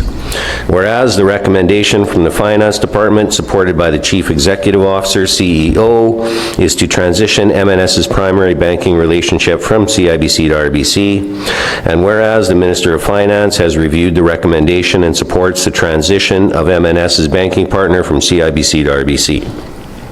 Therefore, be it resolved that the Provincial Métis Council approves the selection of RBC as the new banking partner for MNS and authorizes the CEO to proceed with all necessary steps to implement the transition, including adding existing authorized signatories to the new RBC accounts, notifying stakeholders, setting up new banking infrastructure, and managing the staged migration of funds and services. Further, be it resolved that the CEO shall ensure that all funders, service providers, and customers are appropriately notified of the change, and that the transition is executed in a manner that minimizes disruption to operations. Dated this 19th day of August 2025, moved by Minister Mark Friesen, Eastern Region 3, seconded by, is there a seconder on this motion? Minister Brennan Morasti. Minister Friesen, still so move? Yes, I so move, and I'll speak to it, please. Thank you. Minister Morasti, still so second. Thank you very much. Minister Friesen. Thank you, Chair. We have reviewed and researched what services are provided by this financial institution by Royal Bank of Canada, and they offer exceptional service to us as an Indigenous government of our size, and they have responded to our inquiries in a very timely fashion. The finance team has done an exceptional job researching. There was two other institutions that we had reached out to. One, of course, has service limitations that would not serve our needs, and the other one didn't even respond.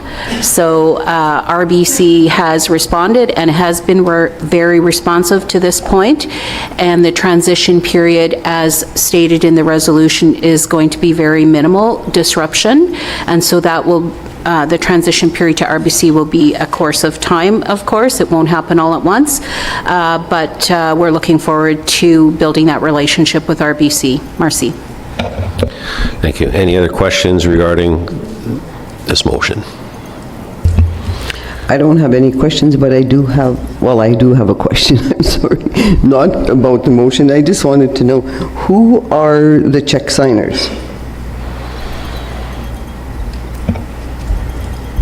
I think I'll let CEO Richard or Matt respond to that. I know that we've had a change, Secretary Hansen, we've had a recent change in inclusion, and then we had removed an individual as well who no longer serves in their role. So, but I'll let either Matt or Matt respond to that. Thank you.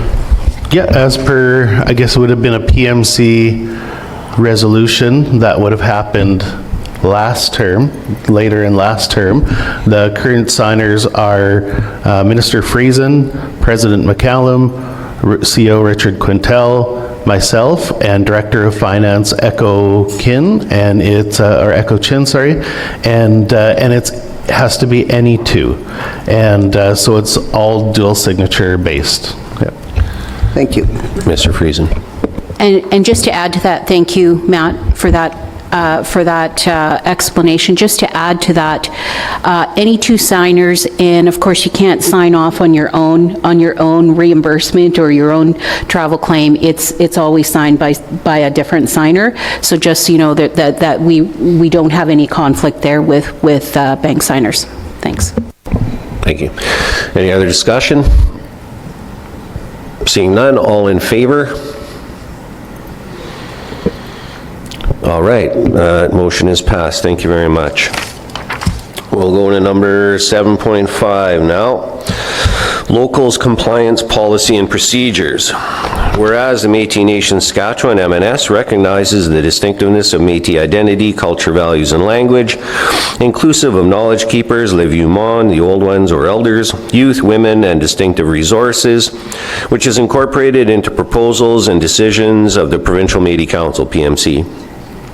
Whereas, at their duly held meeting on April 19, 2024, the PMC recommended a process for locals to file certain documents that would provide evidence that locals were compliant with the Constitution of the Métis Nation Saskatchewan, Constitution, Article 7, Section 6 and 9, with a filing deadline of September 30, 2024, PMC number 2404-19-03.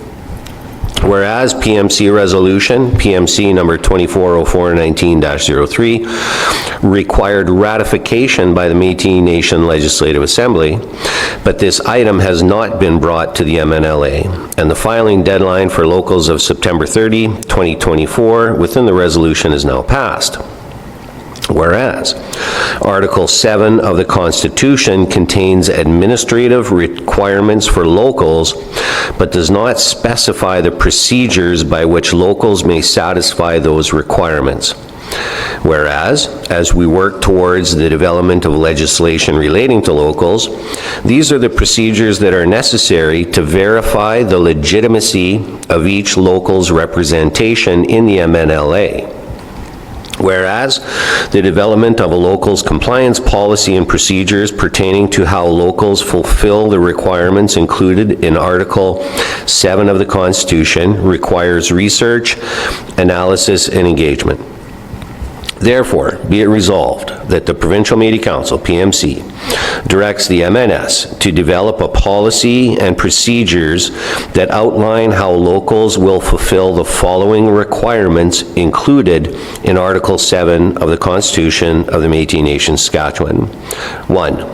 That each local submit the names of their elected leadership to the Métis Nation Saskatchewan head office within 30 days of their election.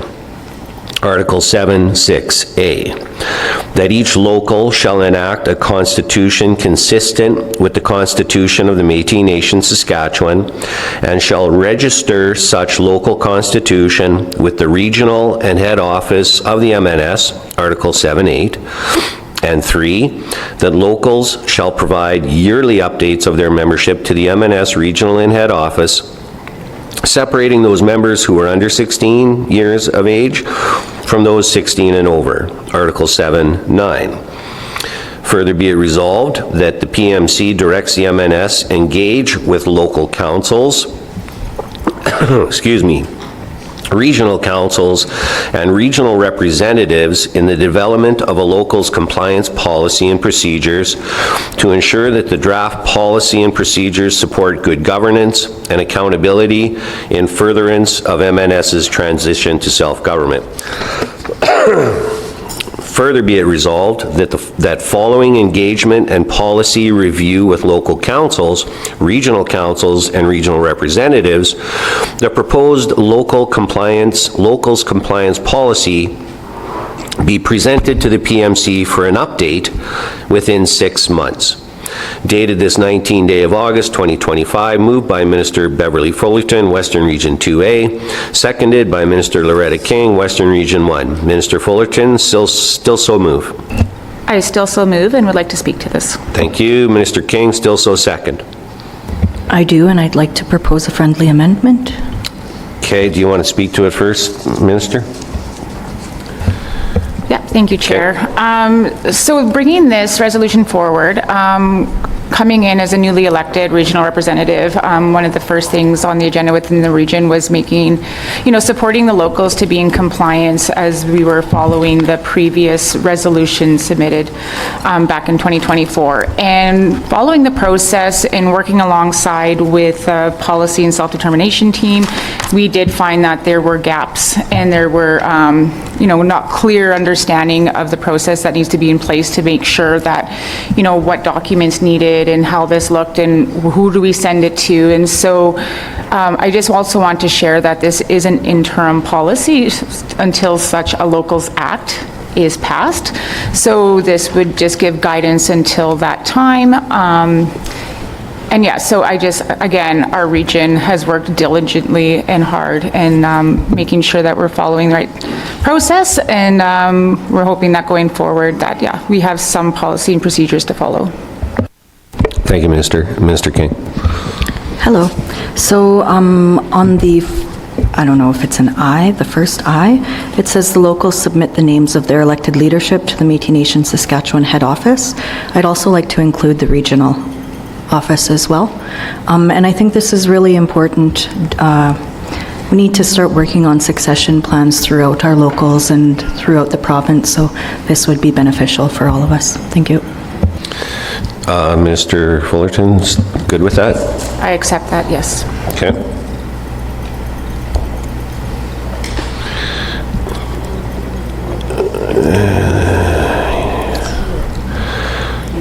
Yeah, right there. Good. Minister Friesen had comments. Thank you, Chair. I support the resolution. I just have a question to the policy team. When the expectation is to enact a constitution and develop a constitution for each local, of course, it's in concert with MNS's constitution. And if the region has a constitution, of course, it's in concert with the region as well. Who's going to assist those locals to proceed with the work that is inclusive of developing a local constitution? So it's really important that if we're requesting co-development, we actually support the locals in that co-development to ensure that they are in compliance and that we can support this policy 100% across the board with every local that sits at the Legislative Assembly. Thanks. Who is going to address? Thank you, Chair. Our locals unit will support, be able to support the locals in doing this work, and that'll be a part of the process. Secretary Hansen, then Minister Fullerton. I would like to add just a friendly amendment because of the importance of making sure that we're working with the local and giving them the opportunity to, we haven't worked with the locals for a long time, so helping them along and making sure they have all their records and knowing what they need to run a really strong local, as we are aware that the locals are who we get our direction from. So I would like that to, instead of 6 months, I think if we could add it a year just to make sure we do get that work done. I'd like to go back now just to the oversight there, that committee for Michael with the locals. Was there an oversight committee for that? We got to just speak to this resolution. But this is kind of speaking to it because it talks about the locals. Yeah, but it doesn't speak to the report. So. Okay, I just wanted to know if there was an oversight committee, but Marg, Minister Friesen mentioned support, and I'm going to go back to the April 14th, 2019, a resolution that was passed where the secretary, I'll read it. The role of the Métis Nation Secretary, MNS Provincial Métis Council Secretary may have been to interact with the MNS locals. Therefore, be it resolved that the MNS Secretary be allowed discretion with the pre-approval of the regional directors to assist with the locals as required. So I believe that is my mandate, to be working with the locals, and that's been given from the highest court at the MNLA as a resolution on April 14th, 2019. Thank you. Okay, so are we going to go back? Is there any other questions that are outstanding? Mr. Friesen. Thank you, Chair. Can I ask our team to pull up that resolution, please? I don't recall that resolution. From 2019? From 2019. I'm not saying that it's not there. I just would like to see it, number one. And number two is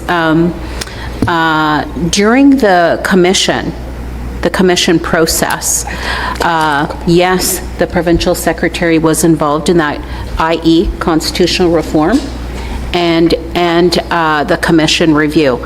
So that was an action item that was presented to the Provincial Métis Council, and that we had agreed that would be an important role. However, I don't believe that it's an ongoing role. I might be wrong, so that's why I want to see the resolution. Thanks. CEO can tell. And also, I could be incorrect. I know we're bringing up that resolution, but that the lead for that work was the minister responsible for justice at the time. It currently still falls underneath that ministry, which is Minister Marasti. Also, that appointment, so what was the name of that? It wasn't minister, it was Associate Minister for Constitutional Reform. That was appointed by the President as per the Constitution, and was ratified by the Provincial Métis Council, but that work for constitutional reform has been completed. Okay, and they're still digging up that resolution. Minister Fullerton, then Minister Marasti. Thank you. I just want to clarify that the 6-month period on here is not a date for the locals to be in compliance. This is 6 months to have the policy and self-determination team come back to PMC with the recommended policy and procedures to assist locals to, go forward to become in compliance. That works with them. So we are not changing a date to be in compliance by within this resolution. And I also just want to highlight too, while we have the policy and self-determination team, one of the barriers, I guess not much of a barrier, but where the lack of information within the Constitution, where it says that each local shall enact a constitution, aligned with, or a bylaw. We need clarity on that as well, as although some locals do not have their own specific constitution to their local. They follow the MNS constitution. And then how are we making sure that, if they do have their own constitution, that it is aligned with our MNS constitution. So some clarity around that is one of the reasons why we are requesting this as well. And so, yeah, I'll speak just to those two items right now.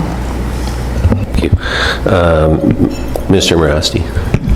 Merci, and as the minister responsible, I welcome all my colleagues and citizens and throughout the homeland to engage. We had conversations, Provincial Secretary, and there again I did welcome you to have these conversations, and that door is always open as the minister responsible. Our team is available as well. Furthermore, to the resolution, I want to focus on Métis distinction. The last PMC meeting, we introduced that resolution, and I think it's very important that this government, as we transition and continue to build, we go back to our roots. We focus on Section 35 and not so much colonial and mainstream policies and procedures. We stick to the Métis distinction of identity, culture, values, language, our realities and communities across the homeland, whether it be in southern Saskatchewan, central, or northern. The Métis footprint is very important here in Saskatchewan. We have a footprint, we have a story, we have a history, and our elders can share that. They speak it, they live it, or have in most cases, but we have to continue to build the work and make sure that is interpreted in all our legislation and our policies, hence a couple resolutions coming forward later today. But I also ask that when we look at this policy, compliance policy, that you not forget those locals that were based off of a family structure, off a connection rooted to a land or a certain area of this homeland, and not specifically 9 people to make up a local.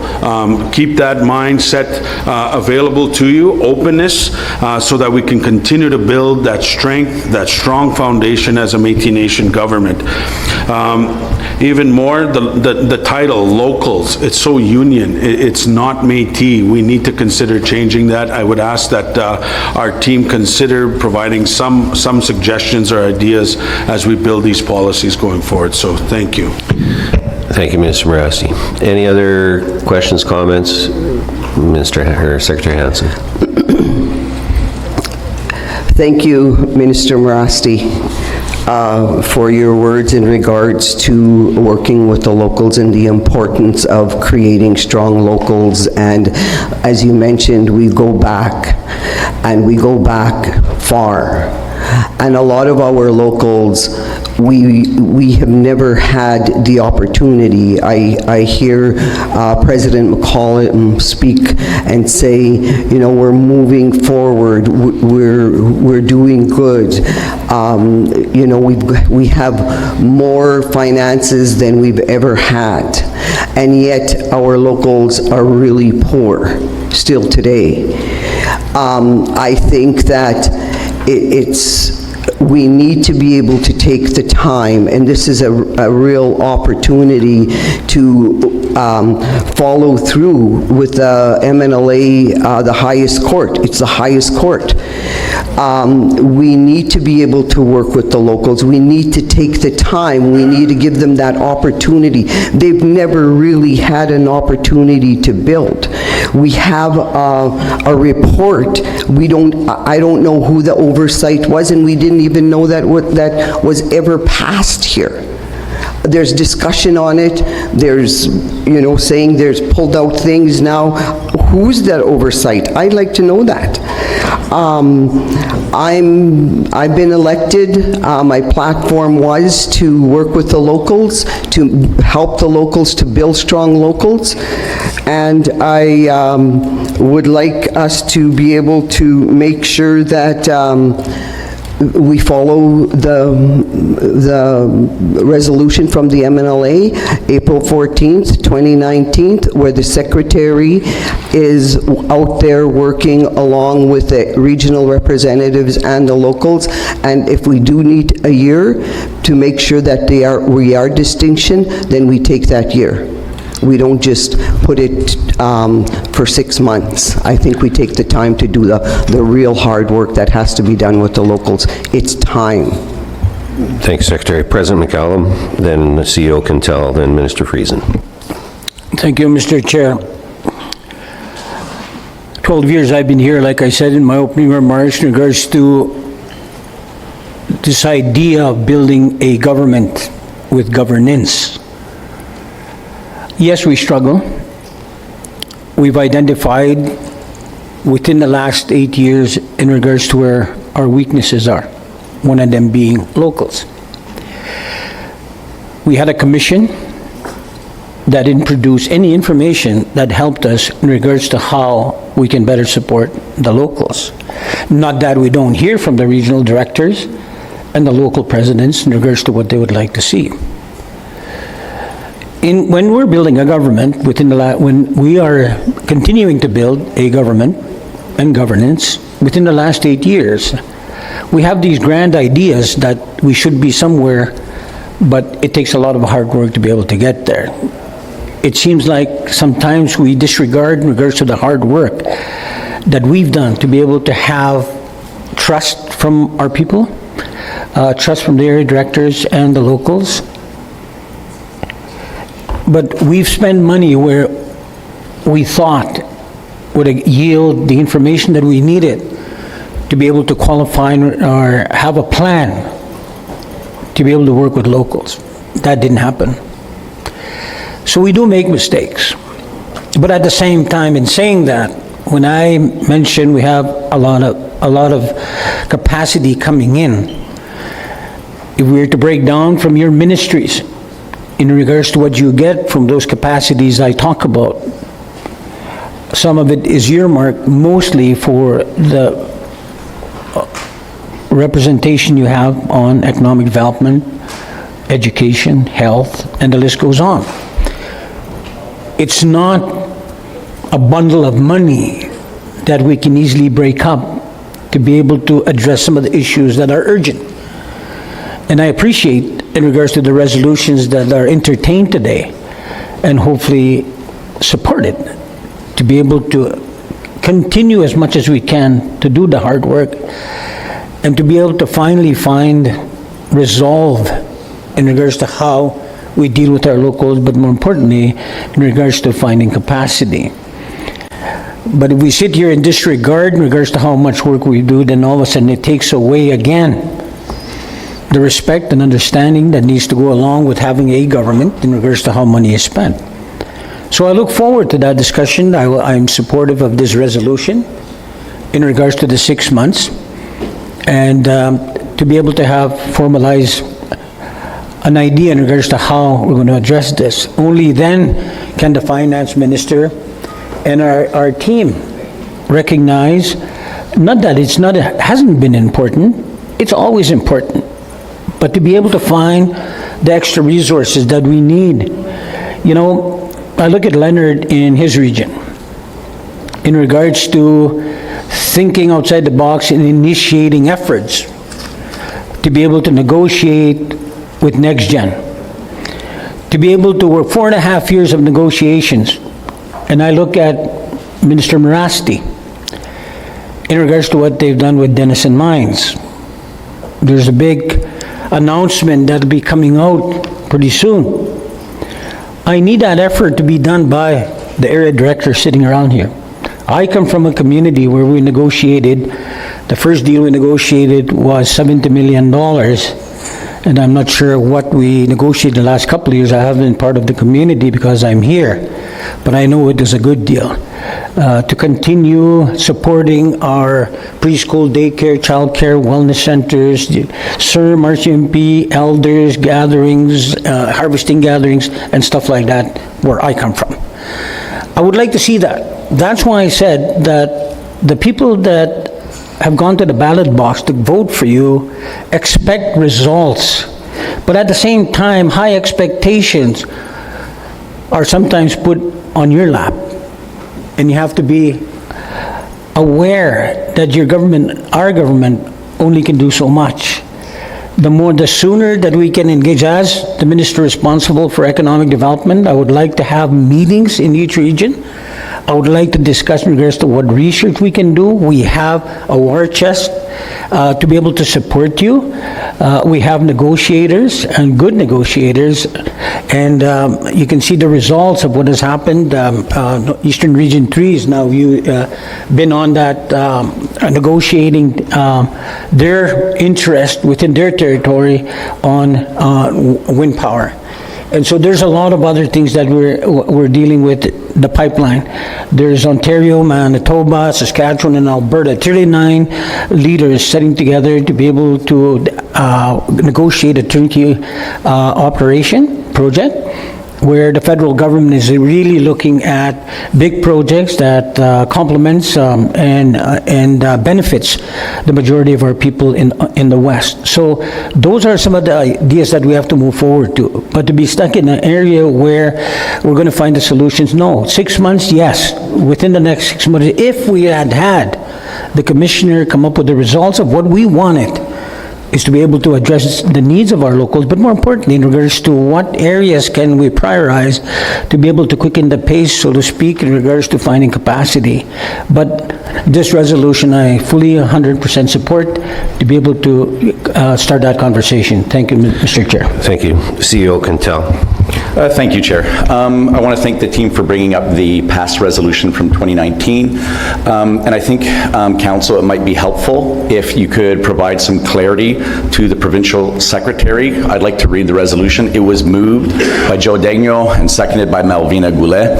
Whereas the role of the Métis Nation Saskatchewan Provincial Secretary may have been to interact with the MNS locals. It does not says is to interact or shall, it says may, as it is, the Constitution is silent and past practices is what people keep referencing. So it says may have been to. Then it says, therefore be it resolved that the MNS Secretary be allowed discretion with the pre-approval of regional directors to assist locals as required. I think it might just be a simple process, Chair, to have the regional directors provide clarity to the provincial secretary whether or not they would like that role to be played out in the regions supporting locals. I think it's quite clear. They can just tell the individual. Absolutely. I think that would be a great conversation for you folks to have on your, because we're getting away from our motion here. It'd be a great conversation for you folks to have on your government days, clarifying roles, responsibilities, how we help and lift each other up. Okay? Can we leave it at that? Question is called on the motion. Thank you, Minister.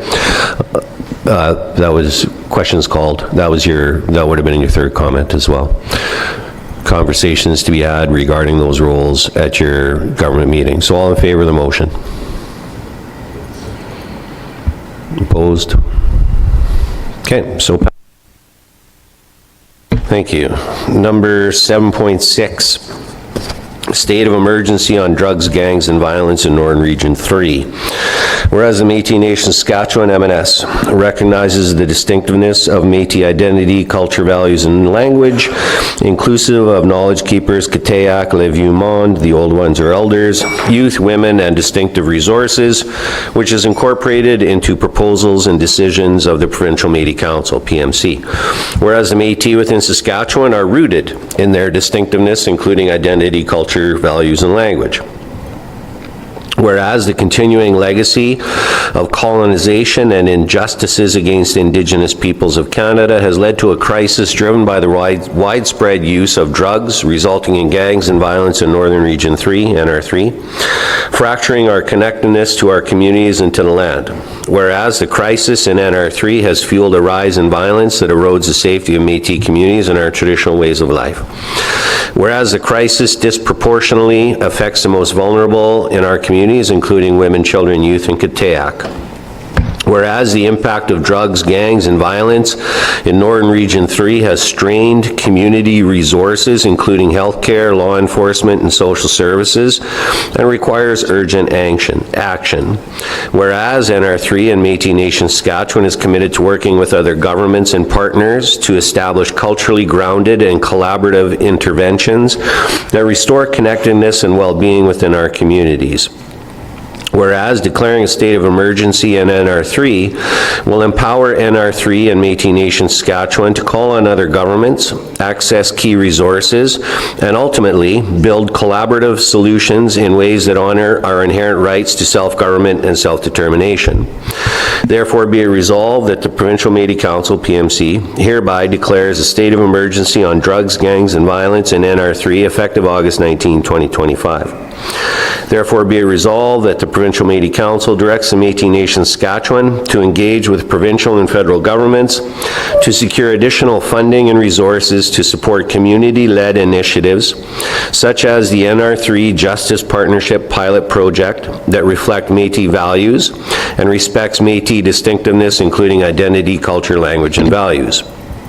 And further, be it resolved that the Métis Nation Saskatchewan calls on the provincial and federal government to respond to NR3, outlining their recognition and affirming their commitment to working with affected communities, including the Métis Nation Saskatchewan, regions and locals, to create collaborative, culturally grounded solutions that respect Métis distinctiveness. Moved by Minister Brennan Morasti, Northern Region 3, seconded by Leonard Montgrand, Northern Region 2. Minister Morasti, still so move? Yes, Mr. Chair, and I would like to speak to it if I can. Thank you. Minister Montgrand, still so move. Or second? Thank you. Minister Morasti. Thank you, Mr. Chair, and thank you to my colleagues for allowing this resolution to be read into our PMC meeting here today. Through lived experience, I will say this out loud and louder out beyond these borders of this meeting room. Institutional concepts will not heal our people. They will not. I've lived it, I've experienced it, many of us around this table have, and it just hasn't worked. It is time to break the cycles that society expects us to fall under, and it is time to do something unique and different and focus more on who we are as a people based on our experiences from residential school and the alcoholism, the violence, and now the drugs that it has brought into our homes and our communities. I strongly believe that drugs, gangs, and violence is a pandemic in itself. And yes, although this motion does speak to Northern Region 3, we realize it is happening across the board in our homeland of Saskatchewan and beyond. So it is not specifically to NR3, we realize it is across the board, but it is time we quit talking about it and deal with this pandemic in itself, and let's take action by bringing safety to our homes and doing something different to break the cycles that our people have lived for generations, for decades. We need to focus on healing that establishes a groundedness, because the 30-day programs don't work. You barely get in a mindset to understand what you're going through. You barely get in a headspace to even consider digging deep into what you are avoiding and trying to cope against. You barely get into a headspace or a groundedness to consider what life is challenging you with every day. Because just because I'm sober 3.5 years or so today doesn't mean, thank you. It doesn't mean life stops coming at you. And life has no manual, so who's going to do it for us? We have to take ownership of ourselves and of our lives, and we have to take the good, the bad, and the ugly from everything around us and interpret it to what fits in our space. And this is the conversation that I continue to have with my daughters, who were almost led astray because of my disconnection of who I am as a person and as a father. So it is very important that we take action, and it is why I chose to run for Northern Region 3.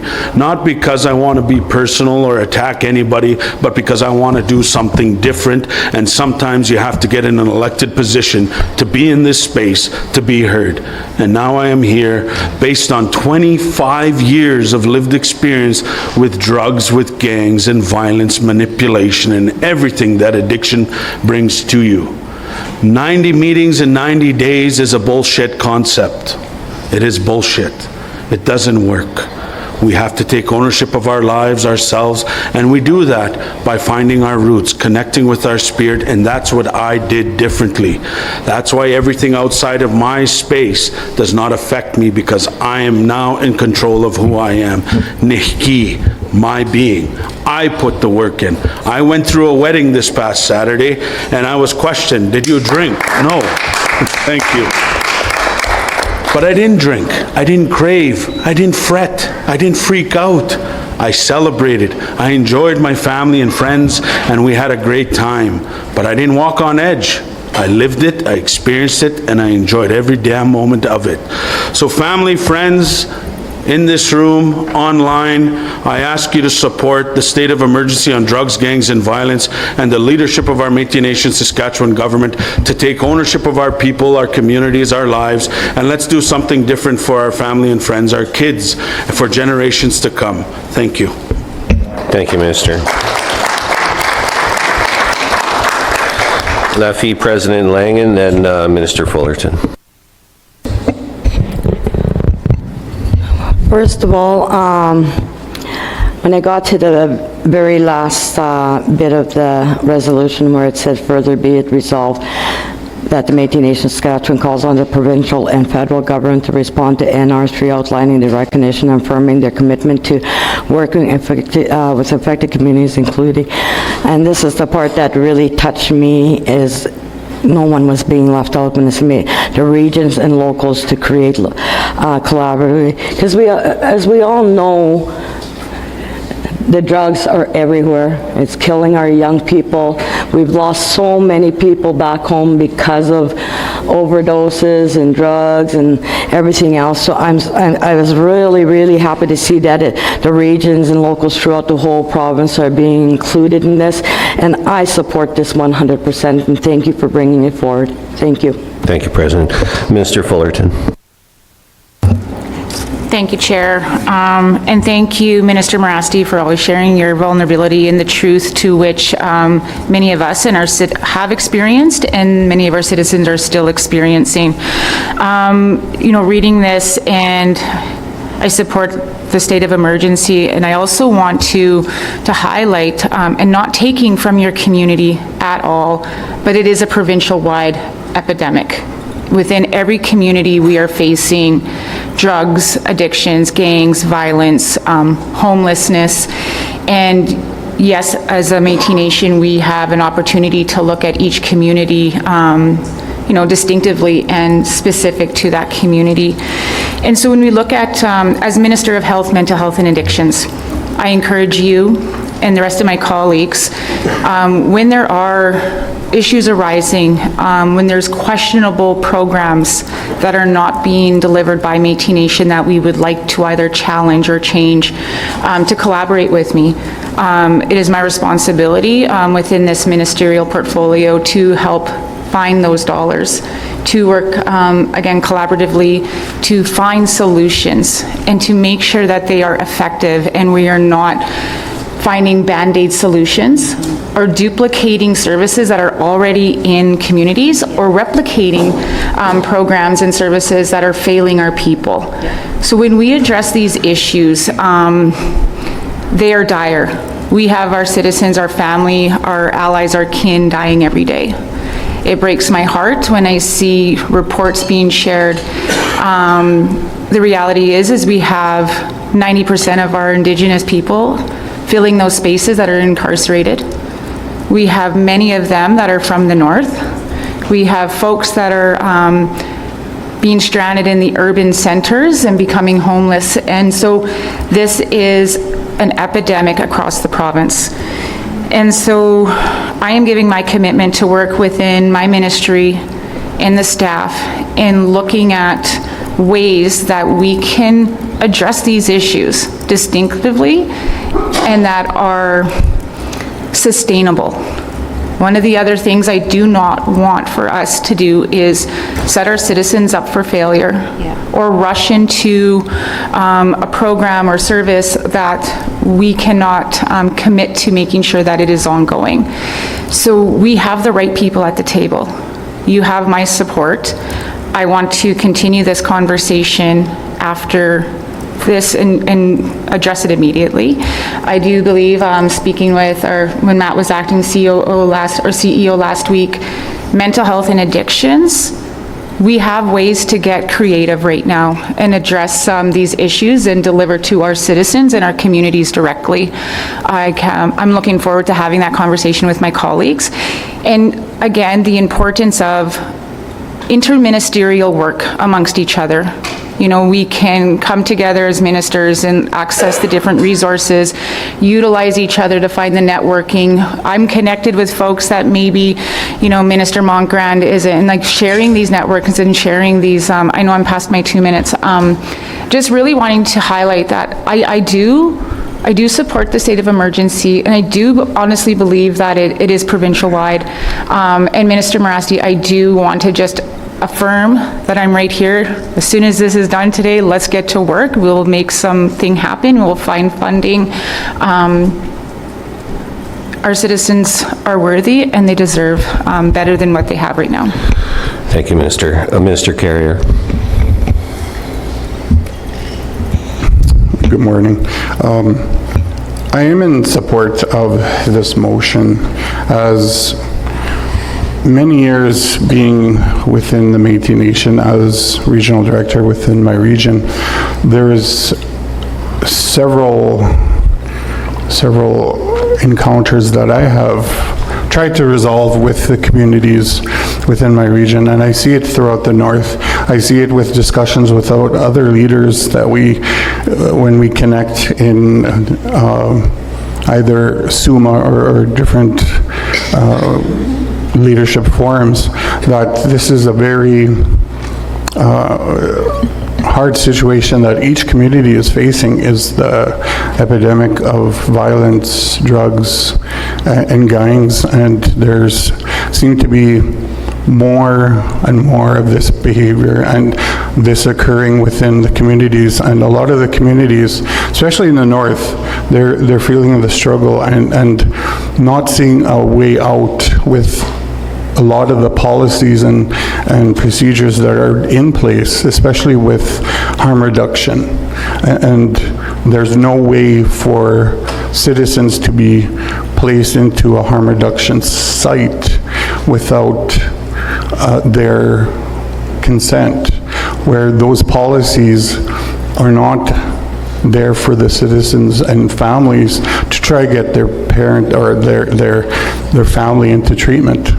You know, parents are struggling, children are struggling with trying to get somebody into treatment, and they can't because there's policies in place that block that from happening.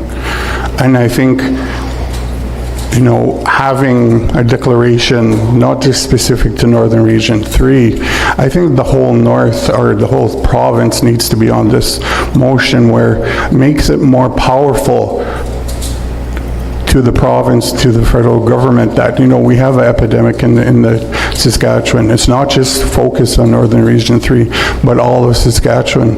So I don't know if we could do that friendly amendment where it states, you know, that there's great need in all of Saskatchewan, especially in the north. Thank you. Mr. Mirasti. I so agree, and for the reason that this motion was written strategically for NR3, but with the hopes that our colleagues would speak as a provincial body. So I appreciate your words, Minister, and I so agree that we can adjust the resolution to include the province-wide. Thank you. So that would be in first whereas, correct? And anytime we have NR3, it would be province-wide? Yeah. Hold on a second. Leonard? Can we put Métis Homeland in Saskatchewan or something like that instead of province-wide? Okay, and Minister Moncran, are you okay with that? Okay. So our fantastic technicians over there will have to find and replace Northern Region 3 with Métis Homeland, Saskatchewan Métis Homeland. Okay. While they're doing that, President McCallum was on the list. And just folks, we have about 5 minutes left till lunch. We'll have this discussion till lunch. Hopefully we can have it wrapped up for lunch, and then we have one motion after lunch and then into the updates. So President McCallum. Thank you, Mr. Chair. I'll be short. All of us sitting around this table know and realize and understand the importance of having a plan moving forward in the resolution that puts everybody in the same page to be able to come up with a plan in regards to where we're heading. I know that we have had very good conversations with the federal government, the provincial government, the marshals coming in. We had a very good meeting with them for about an hour in Prince Albert to talk about how can we complement. And I talked to the Premier about it in regards to the engagements that are important certain in regards to how the marshals are going to react to things that are going on. But if you don't have the involvement of the Métis, how effective are you going to be just forming another organization or another entity? So for me, state of emergency, I know that the First Nations communities have to declare state of emergency before they get federal support on the gang issues, the alcohol, the drugs, and everything that's going on in their communities. This resolution will support our government, and we will send it out right away to the province and the federal government to be able to trigger a meeting right away, because the conversations we've had actually before the election, we did talk to the RCMP, and they did find a pot of money to be able to have a pilot project in the north for Isla Cross, Beauval, and Pine House. But again, hearing your conversation, we do have to start somewhere, but at the same time, we're not neglecting North Central and South and Central. The way that it can be written, is to encompass all of our province within our homeland, so that we can, as the minister responsible for that file, you can begin to put the plan in place, begin that conversation in regards to the importance of why we say it's a state of emergency. And it's always been that way. It's just that we haven't responded. You know, there's so much success in the communities where people have taken initiative to be able to develop their own programs, like where I come from. You know, I'm not immune to the situations that we all face. One of my nieces are on the streets here in Saskatoon as we speak. One of my sons is on the tent city in Pine House as we speak. And there was 9 people arrested in Regina through the evacuation from my hometown. So does it affect a lot of people? Absolutely. Our emergency response team, they have to deal with our people that are coming into the cities that are still addicted to alcoholism and drugs. So the sooner that we can get this off the table to be able to connect with the right departments federally and provincially, the sooner we're going to get to the point of where we should be. And it's not lack of trying. That this government has really tried hard, and that's one of the #1 things that I've always talked about is distinction-based focused planning and delivery systems, and we have to have, and you're absolutely right, Minister Morasti, in regards to the system. We're not downplaying or being negative towards what the province or the federal government has tried. It's up to us now, as we sit around this table, to be able to plan out a process and a plan in regards to what fits our communities and our people. Thank you. Thank you, President. Minister Morasti, then Minister Fullerton. Thank you, Mr. Chair, and thank you, President McCollum. It is working alongside you that this resolution comes to fruition for all those years, so I appreciate you opening the doors and the opportunities to bring this forward. I also want to state that as per Minister Carrier, and no disrespect to anybody across the homeland, but the North does lack resources. We do not have access within arm's reach, so I would like the whereas clause to be included specifically to the North in some sense or to that regard, because we do have to keep in mind that the North is isolated from the resources available for addictions, counseling, and so on and so forth. So if we can do that, I'm good. And in the Saskatchewan Métis homeland just doesn't sit well. It's got to have a better ring to it, but something rooted in who we are, please. Thank you.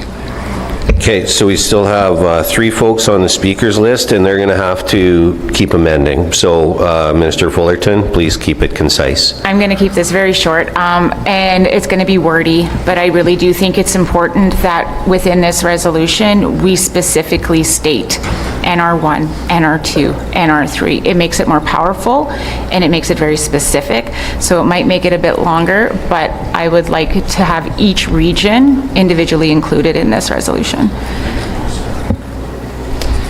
Are you comfortable with that? Yes, sir. Minister Mongrand? Okay. So there's going to be some work to do over lunch there, unfortunately. Minister Hansen? Or, sorry, Secretary. I would just want to thank Minister Morasti for bringing this forward, and it's definitely thing that we have to address and be addressed now, because it's time to take what we've learned and help the people that are hurting and in pain move forward. I like the idea of it reflecting the province as a whole across the board, and I really appreciate Northern Region 1, 2, and 3 specifically being in there, because makes it stronger. Thank you. Mr. Friesen and Mr. Carrier. Thank you, Chair. I am in support of the resolution as amended. I just wanted to make a comment, and more so a reminder, that our provincial partners with the Government of Saskatchewan had implemented a piece of legislation last year, the Compassionate Intervention Act, and it was passed in the legislative body, and it's not in keeping with our distinction as Métis people. We had not been consulted prior to that act being implemented, so it's really important that we revisit the act so that we could, i.e., be included and also respond to it, because this is what Minister Carrier is referring to, is forced treatment. And so I know that it is a strategy to reduce the pressure on the justice system with the province of Saskatchewan. However, it's not helpful to people who are experiencing and are on that journey, i.e. either in recovery or attempted recovery, or also on the path of figuring out their life. We know our people. We have mental health and addiction services here that have had a long-standing rapport with the Government of Saskatchewan, with Maxi, and soon to be our new Healing Lodge. So I think that we need to revisit, and I agree with President McCallum that, we do have to be in alignment. However, we need to address it in a way that is going to support our citizens and not exclude us. Merci. Thank you. Minister Carrier, last comment, then we'll break for lunch. I just want to add, just to affirm what Minister Morasti has mentioned, that, coming from northern communities, we have a harder time to come down to actually do treatment and seek. There's some instances where you have to travel over 7 hours to go to a site to actually do that. So that's in regards to how hard it is for northern regions, not just specific to the northern regions 1, 2, and 3, but also eastern region 1, because I have communities that we have to come down to actually do treatment in southern Saskatchewan, and that's pretty hard for people to do. So that's something I want as a friendly amendment to add eastern region 1 as well. Okay, it's on there. Okay, so folks, we're going to Minister Fullerton. One last one. I also just want to remind my colleagues the email that I sent out to everybody to reach out to me so we can speak specifically to your regions and what those ideas look like, what are the gaps, what's working, what's not working. So sorry for taking that last moment, but just, we got work to do. Okay, we will now take a lunch break until 1 o'clock, and that means that we're at our seats at 12:55. And we're going to finish this off, and they're going to finish the wording, and away we go. And now our Kateak, or our Leviumon, are going to give us a blessing for lunch.